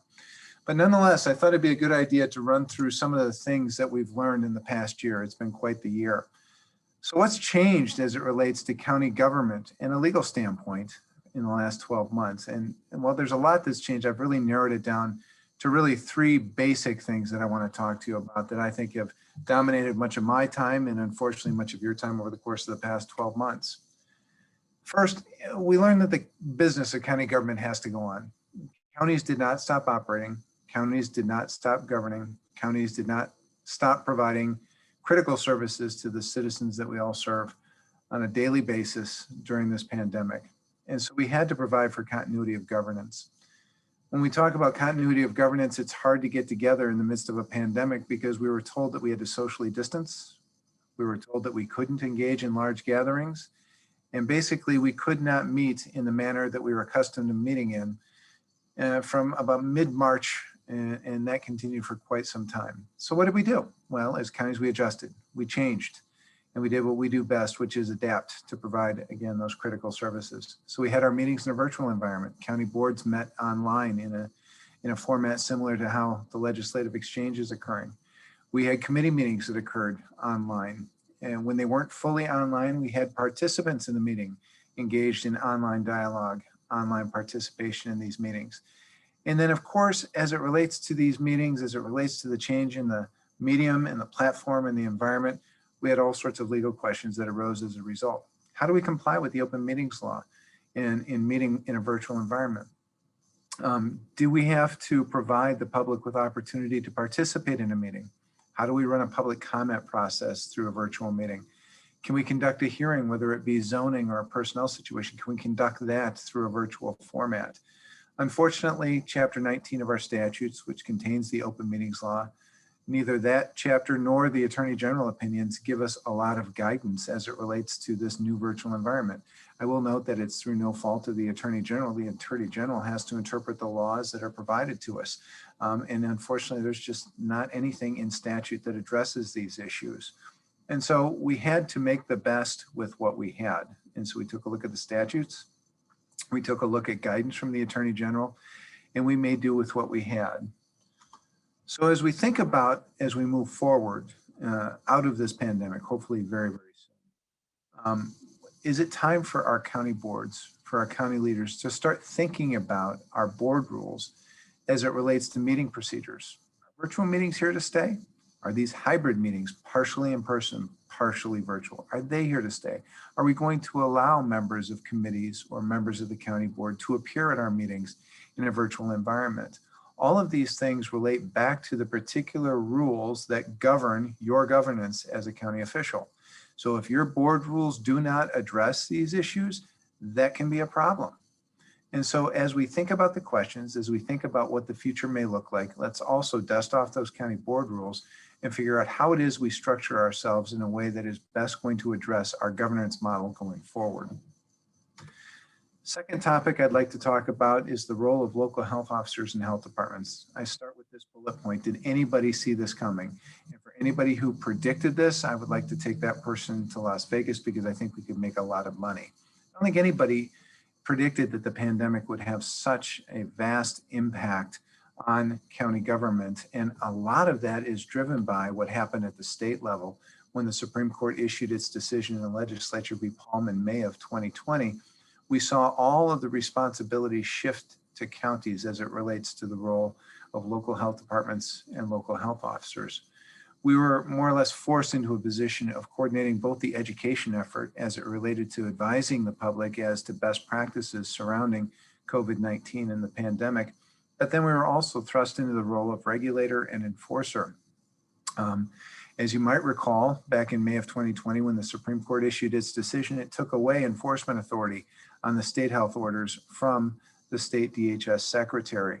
Well, does that mean that the local health officer has enforcement authority? What do the statutes say about that? And we learned that the statutes weren't entirely clear as it relates to a local health officer's enforcement authority. And so we were founded as local health officers and local health departments on Chapter 252 of the statutes. But again, the statutes didn't give us the answers to all of the questions that we were confronted with and thinking about over the course of the past 10, 11 months. And so as we talk about what we ought to be doing, as again, we hopefully soon move out of this pandemic, should we be thinking about our local health ordinances? Do they adequately address all of the different roles and responsibilities that we are asking our health officer, our health department, our local board of health? Are we addressing all of those things in ordinance like we should? I think it's important for counties to consider this role, and I don't think every county is going to be the same. We saw a variety of reactions to the pandemic at the local level throughout Wisconsin, and I don't think the variety of reactions to any sort of health issue is going to be the same in each and every county. And so it will be customized. We have the ability as counties to customize. We have the ability as counties to have different ordinances. Again, all of those ordinances have to be founded on solid legal authority found in Chapter 252 of the statutes and the administrative code, but you can have differences and that's okay. But I think all of us, all 72 counties, need to start thinking about the role of the local health officer, the role of the department, the local health department, and the role of the Board of Health. And then also think about the enforceability question. How are we going to provide teeth to the extent we want teeth as it relates to enforcement of these orders or directives or provisions or other measures that come out of the work of our local health department, our local health officer, and our local Board of Health? Third topic I want to talk about, emergencies don't wait for politics. We saw politics in full force at the federal level and the state level over the course of the last 10 months. The state's response to the pandemic was a bit underwhelming. We saw vast periods of inaction from the legislature. I think the last time they got together in 2020 was in April, and then they did not reconvene until January of this year. And so with that absence of a state legislative effort, we had a bit of a gridlock at the state level. Did the health officer, this DHS secretary, did she have authority to do what she was doing? Did the governor have authority? Those are all questions that were litigated. They were litigated in circuit court. They made their way all the way up to the Supreme Court. As of me recording this particular presentation, we're still waiting for Supreme Court decisions. We may have those decisions by the time that this recording finally airs, but we're still waiting for the Supreme Court for additional guidance. Well, you know what we didn't have as counties is the luxury of waiting. We couldn't just wait and see what happened at the state level. We couldn't wait to see what the Supreme Court came out with. We had to act, and we had to preserve the best interests of the citizens that we serve.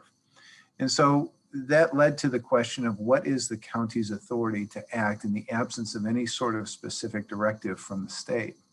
That leads us to not only analysis of Chapter 252 of the statutes, which I talked about earlier, but Chapter 323 of the statutes as it relates to a county's emergency powers. And much like with 252 of the statutes, 323 has some good language, but it is not exactly perfectly prescriptive, I guess is the phrase, in terms of defining exactly what authority a county has, what powers a county has, how a county is supposed to act in certain situations, who's making what decisions, when, impacting whom. Those are all questions that are left a little bit to the imagination of the county officials who are charged with the responsibility of acting under Chapter 323 of the statutes. So here's the third takeaway. Is now the time to start thinking about our emergency and emergency preparedness ordinances? It absolutely is. And I think counties would be well served to start having discussions at the board level with other county leadership, with executives, with administrators, with administrative coordinators, with the coordinators and the directors of your emergency departments. Start talking about chain of command, start talking about who has the authority to declare a state of emergency and what that really means. Those are a lot of questions that I received, and I know other corporation counsel around the state received when this pandemic first hit. Well, who has the power to declare a state of emergency within the county? And if so, what does that trigger? What is the downside to declaring a state of emergency? What is the upside? And an ordinance can help define not only the chain of command about who makes what decisions, but also the impact of those decisions. Does that mean certain departments or organizations or entities within the county are mobilized, so to speak, and are in a position to be able to take action without official action from the county board? Those are all, again, questions that can be answered through that ordinance, that emergency or emergency preparedness ordinance. I think the one thing that we learned as it relates to this pandemic is that no matter how much you try to think about what may happen, you can't predict exactly what is going to happen in a state of emergency. Circumstances change almost on a daily basis. And as long as we have a solid foundation in place, and this is what I'm talking about with taking a look at your governance structure and your board rules, taking a look at your health department and your health ordinance under Chapter 252, talking about this idea of taking a look at emergency and emergency preparedness ordinances under Chapter 323. What I'm talking about is a governance foundation so that no matter the circumstances that arise, we have a solid platform and foundation that is going to guide that decision-making process. And if we answer the question of who's making what decision, when, impacting whom, that is going to go a long way toward making the county ready for whatever may confront us in the future. So one thing I guarantee is that this pandemic is not going to be the last emergency to confront county government in Wisconsin. We're going to have another state of emergency declared at some point. Counties are going to be faced with one crisis or another down the road. All we can do is be prepared from a procedural standpoint to deal with that crisis. We can't predict the crisis itself. So I want to take a brief moment and thank you for the opportunity to be of service for the last year. It has been quite the interesting year. I've had a lot of Zoom calls. I've done a lot of video conferencing. It's been a pleasure to speak with everybody, see everybody on video conferences. I, for one, though, cannot wait till we can get back together in person. I think that the events that we have, whether it be the Legislative Exchange or the annual conference, are such a great opportunity to network, share ideas, share laughs, enjoy what it is that we've accomplished, look toward the future about what it is that we can accomplish. I really miss those events, and I think everybody does miss those events. But again, thank you very much for the opportunity to be of service for the last year. It has been a wonderful and interesting ride for the last 10 to 12 months. So with that, I think at this point, we get the opportunity to turn it over to you for questions that you may have. And I'm happy to take any and all questions, whether it's related to the topics I just discussed or otherwise. Thank you.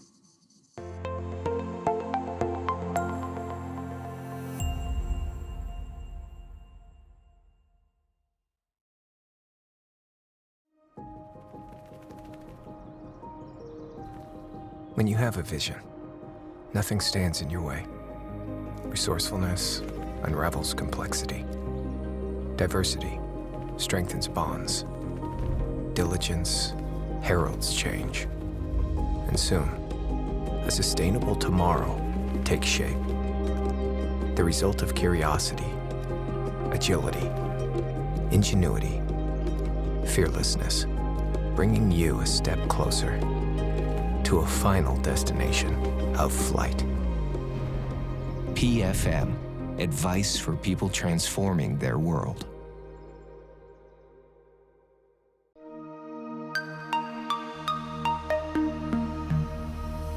Good morning, and thank you for inviting me to your meeting today. I always look forward to meeting with WCA, and I'm just sorry that we're not meeting in person. I hope the next time we'll be in person. I know that 2020 was a difficult year for Wisconsin counties, and 2021 hasn't been a whole lot better. I do want to thank WCA for the work that it's done to help our counties weather this storm.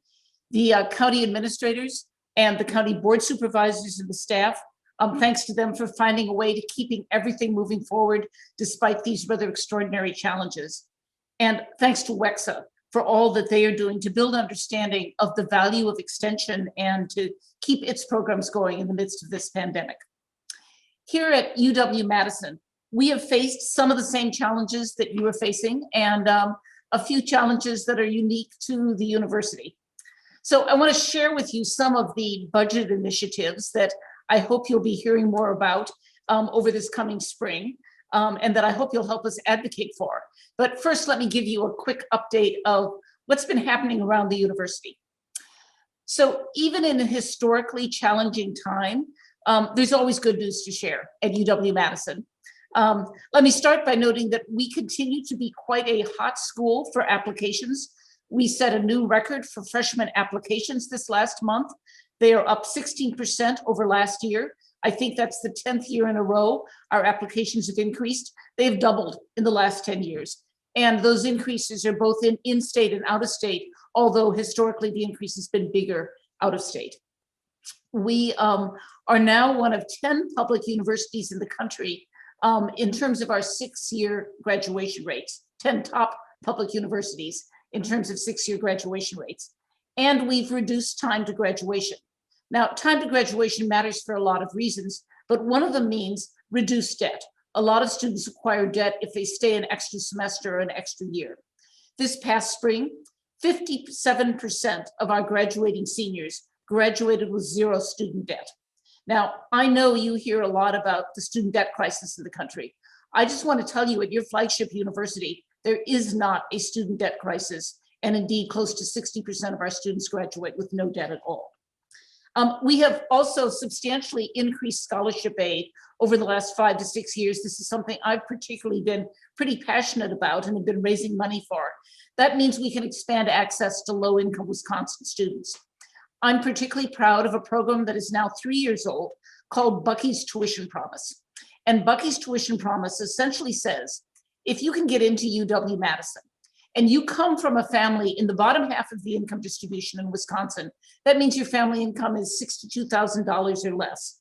We will guarantee that we will put together all of the scholarship aid you need to cover all tuition and fees for 4 years. So we're essentially promising you can come to school tuition free if you are a lower income Wisconsin student. And that's been really important for us to be recruiting lots of great students from all over the state.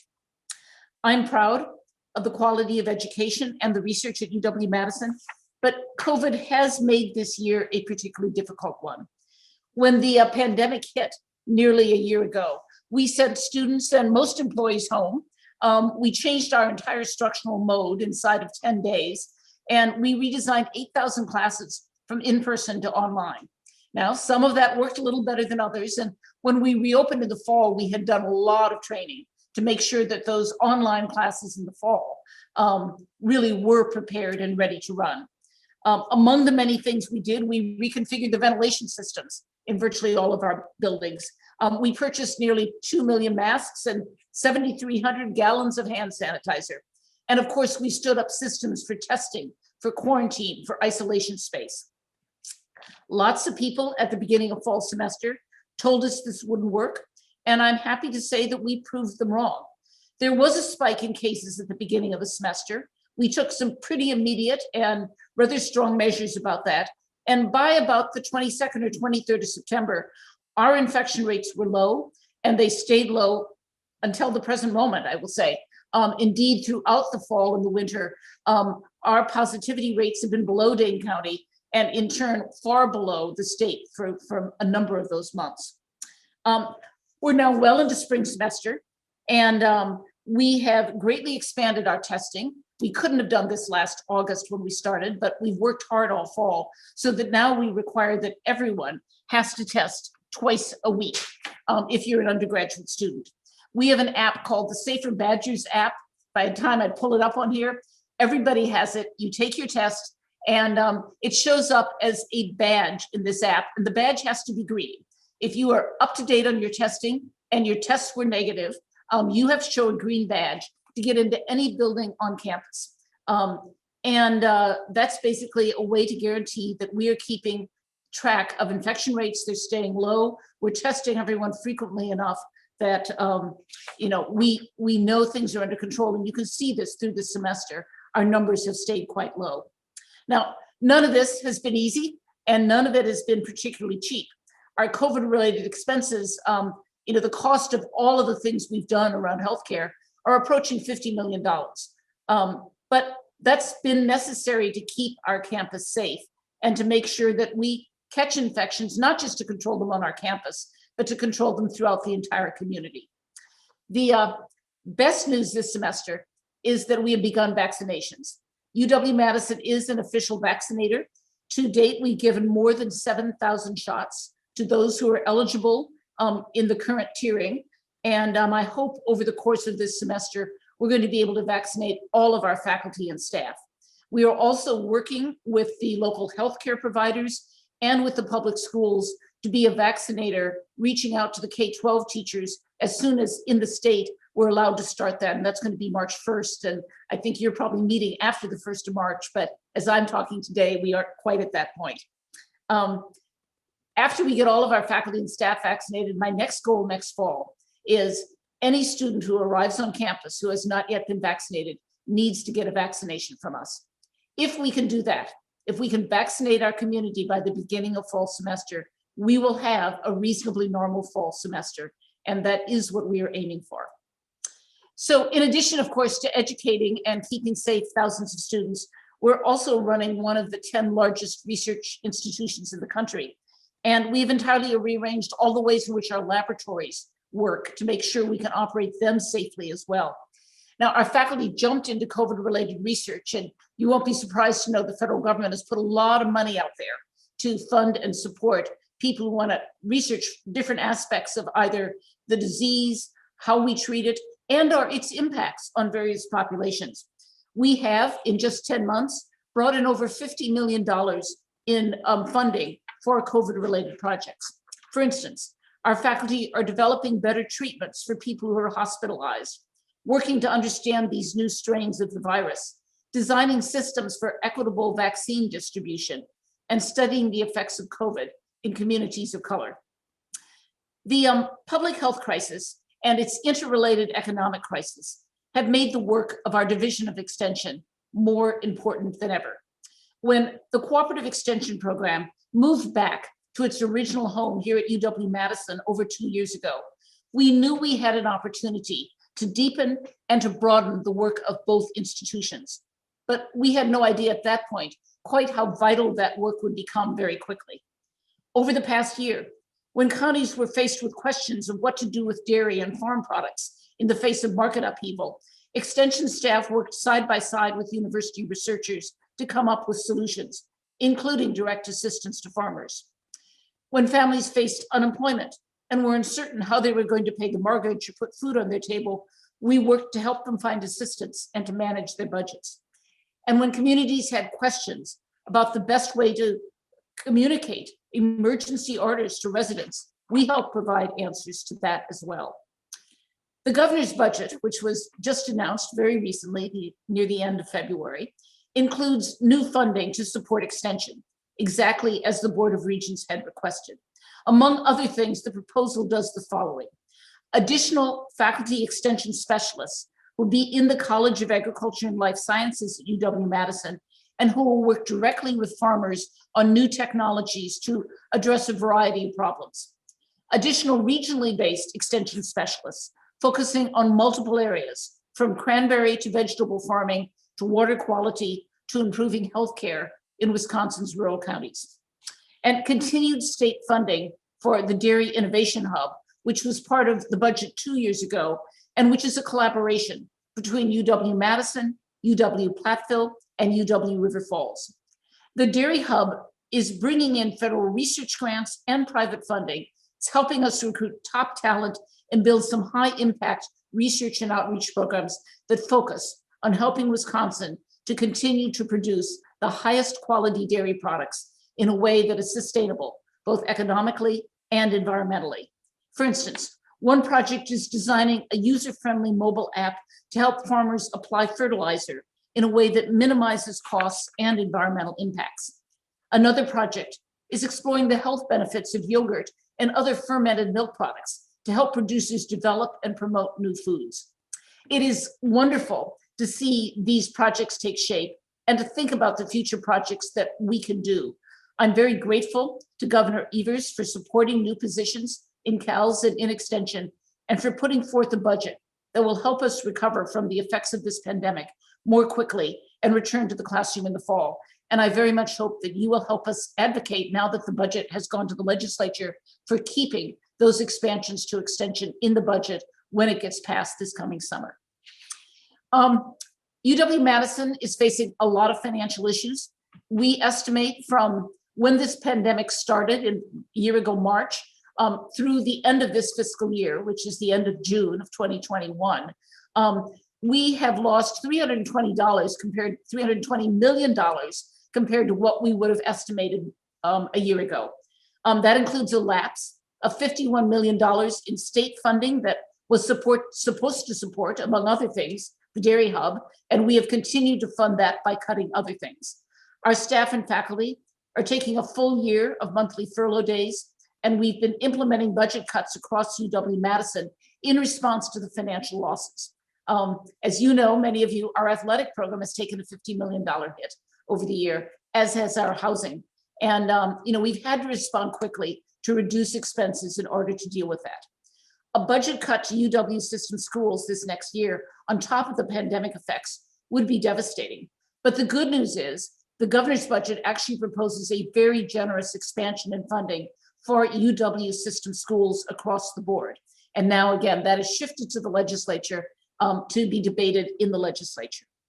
While I know the pandemic has been devastating to Wisconsin counties, I am very committed to making sure that through the Extension Service, through CALS, through our vet school, through our School of Public Health, that we continue the university support for all of the work that we do together in partnership. I am looking forward to continuing to work with the governor and with leaders in the legislature as we move through this budget process. I hope you'll all stand with us to advocate for a state budget that invests in the UW system and that allows us to continue to expand our important work in partnership with Extension, with Wisconsin counties, and with Wisconsin communities. I do hope that if you have questions, issues, ideas, things you want to talk about, don't hesitate to reach out. Reach out to me, reach out to your local Extension people, reach out to any other leaders that you might have contact with. I look forward to us continuing to work together. I look forward to us moving towards a new normal sometime before the end of 2021. Thank you all. Wisconsin Counties Association General Counsel Von Briesen and Roper has stood alongside Wisconsin County government during a pandemic which has rocked our state and nation.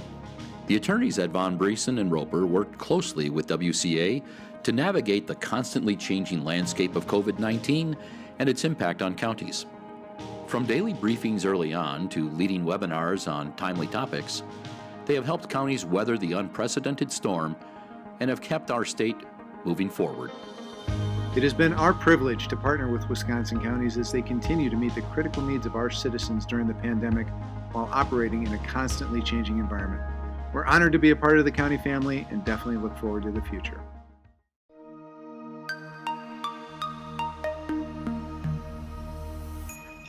Good morning.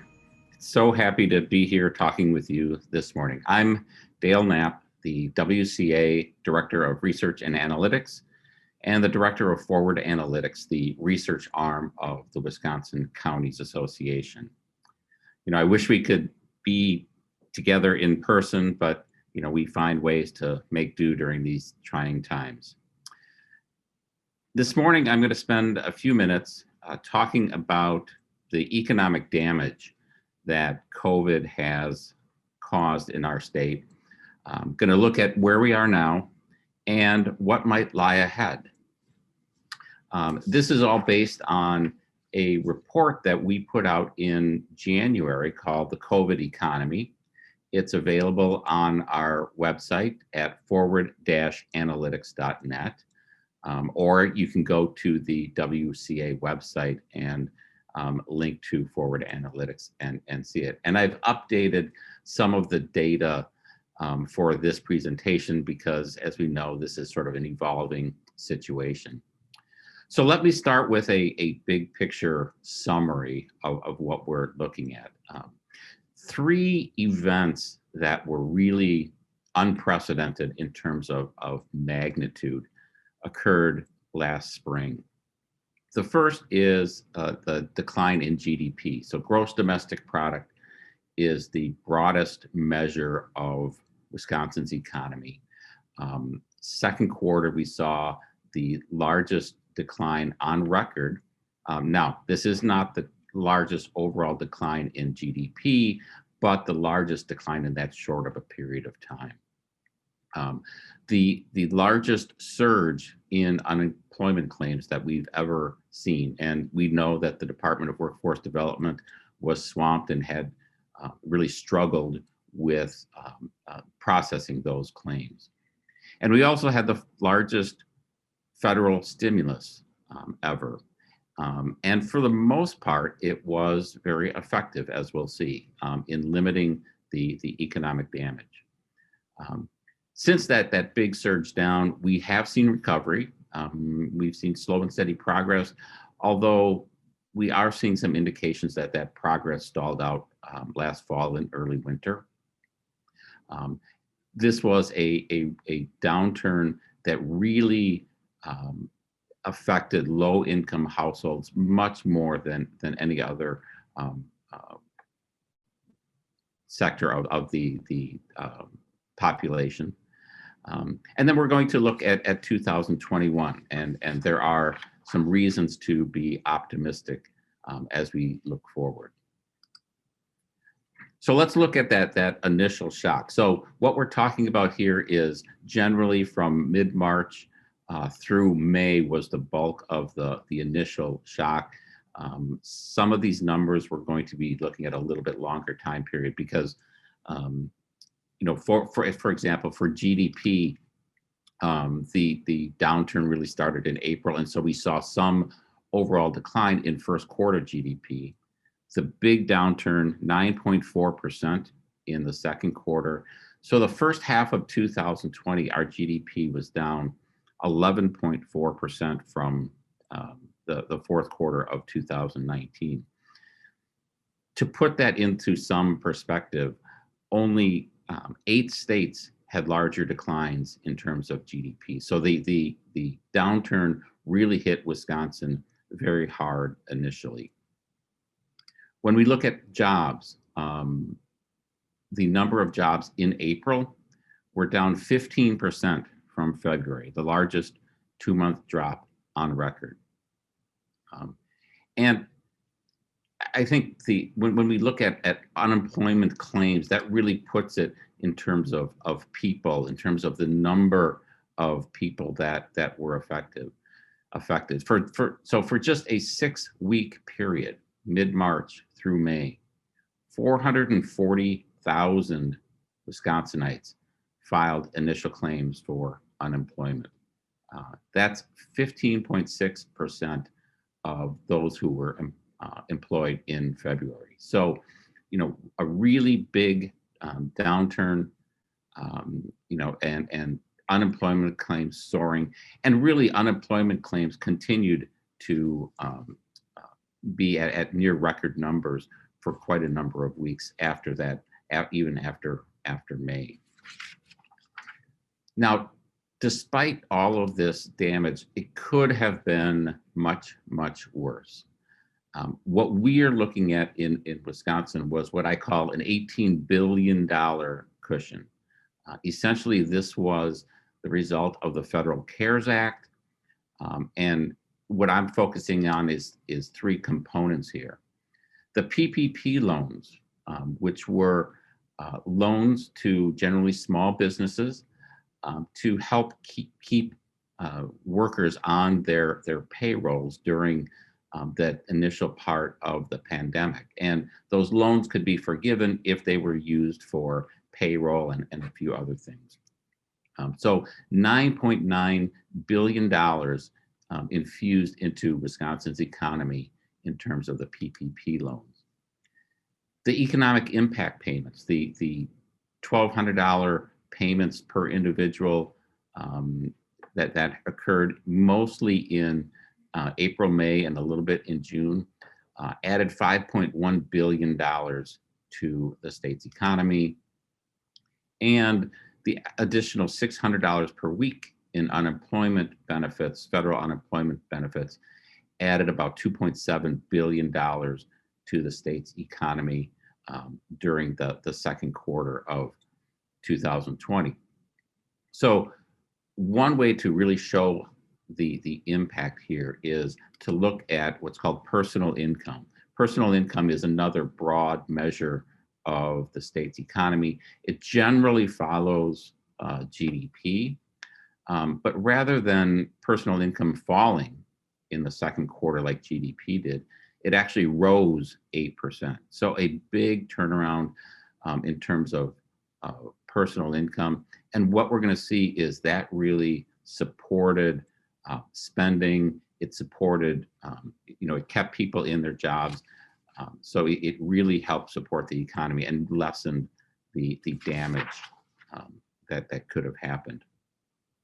Now, the questions that were occurring at that time were, what kind of a recession was this going to be? Was it going to be a sharp move down like we saw and then a sharp rebound up, what was so-called V recession?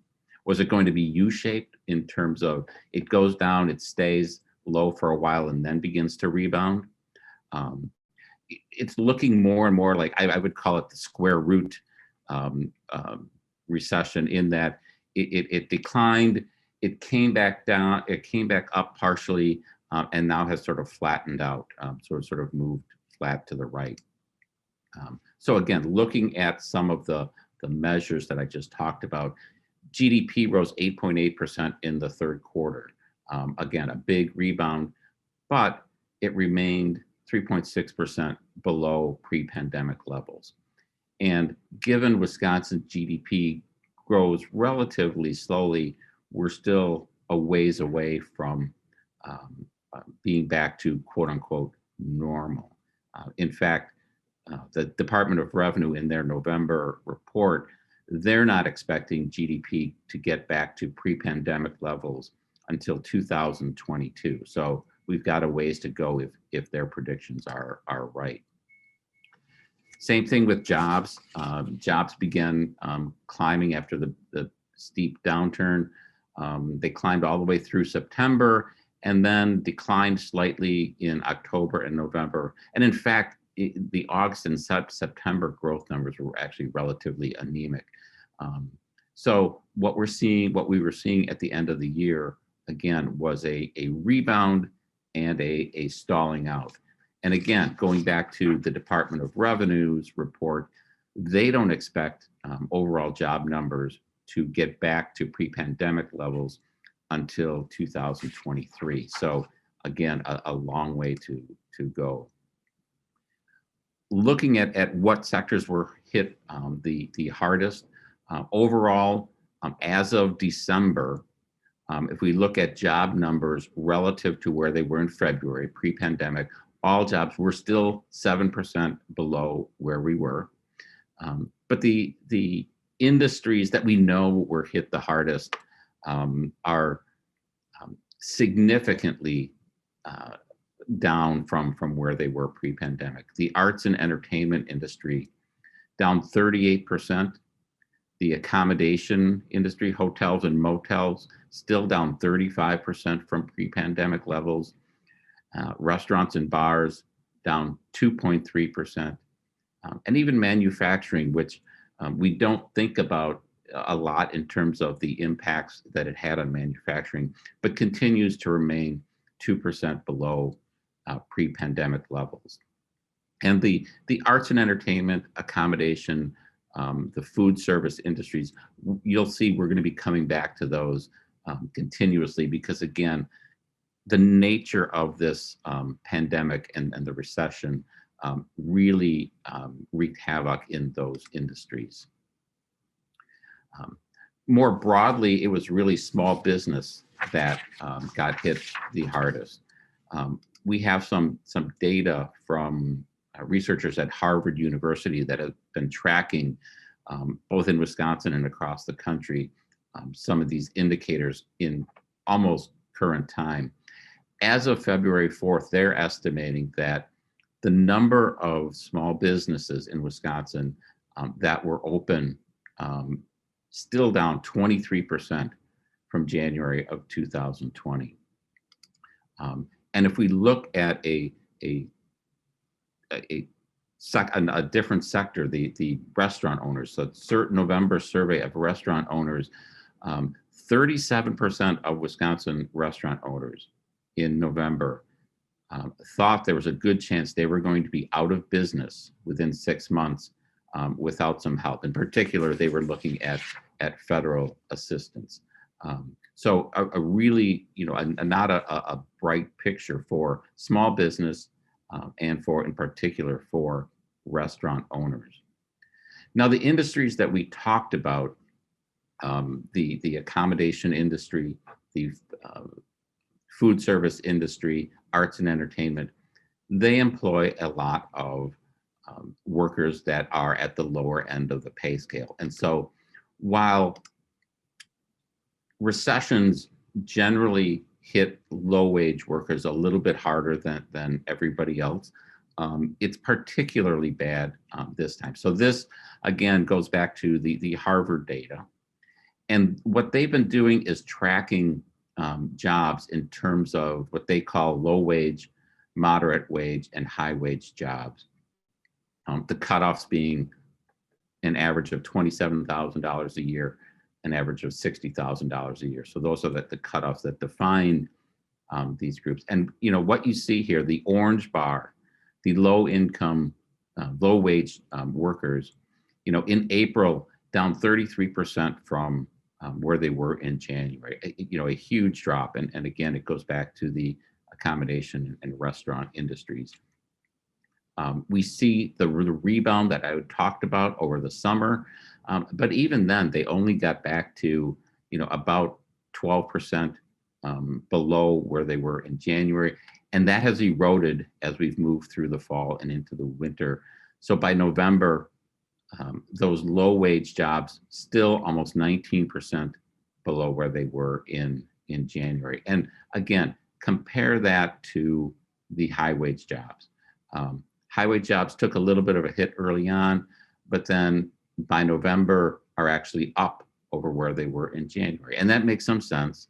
High-wage jobs are generally white-collar type jobs that the ability to work from home is really, has allowed employers to keep, those workers on the payroll, again, because of the technology that we have.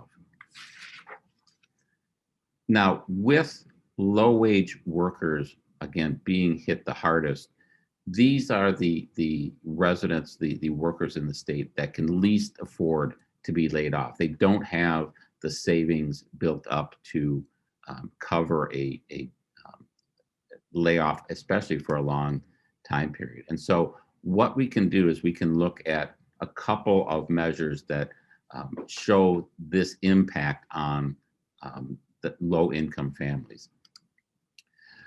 Researchers at the University of Chicago have been looking at poverty rate data. So generally, poverty rate numbers don't come out for a couple of years.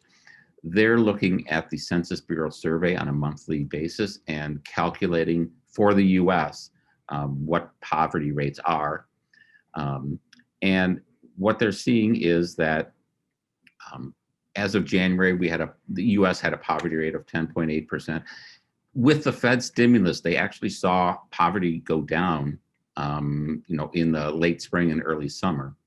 But as the Fed stimulus moved on, we're seeing a big surge. And as of December, they're estimating that national poverty is at 11.8%. So a full 1 percentage point jump in poverty is really a big annual jump. We don't have the Wisconsin numbers in terms of poverty, but one of the things we can look at is food share cases. So these are low-income families that need help and in terms of buying groceries, look for help in the food share program. Now, this program, cases had been declining steadily since 2013. 2013, we had over 800,000 cases of food share.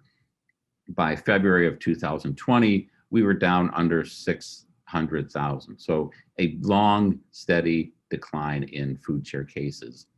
However, in just a very short time, from February to December of 2020, the food share cases rose from that under 600 to 738,000 cases. So we're seeing this in Wisconsin in terms of the impact on low-income households as we see food share cases rise and really rise significantly.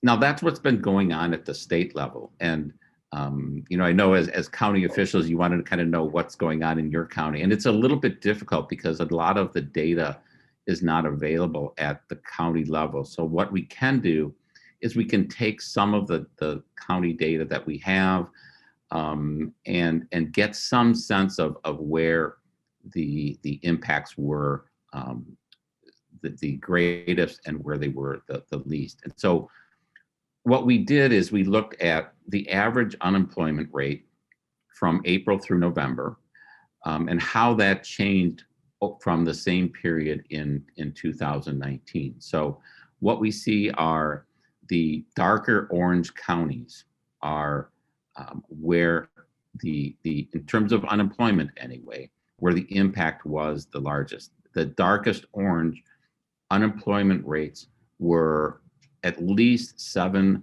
percentage points higher than the year ago. So we're looking at Douglas, Iron, Forest, Menominee, and Jackson counties. And then 3 of the not quite as dark orange counties, Milwaukee, Sauk, and Adams, their unemployment rate 6 percentage points higher than a year ago. So those counties were the counties that were hit the hardest.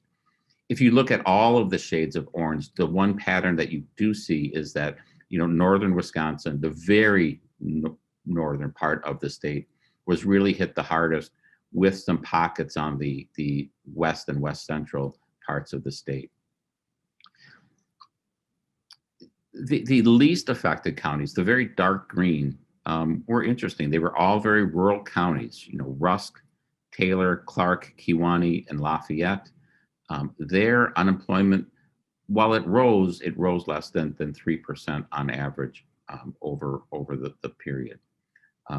So there's other than the northernmost counties being hit the hardest, there's not really any other pattern that we're able to discern yet in terms of where we are.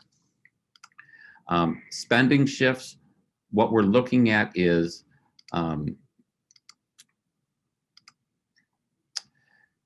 some interesting patterns happened, in terms of spending. Overall activities down just 2.3%. We expected much bigger numbers from in March. People turned to online buying up 92% from a year ago. People, with some of the money that they weren't spending in bars and restaurants and vacations, were doing home improvement products. So the building material garden stores were up 15%. And there's this shift to buy local, is what we'll talk about here in a second. The industries that we talked about earlier, hotel, motel, arts, entertainment, restaurant, bars, spending there cut significantly. So with those shifts in spending patterns, sales tax distributions really surprised.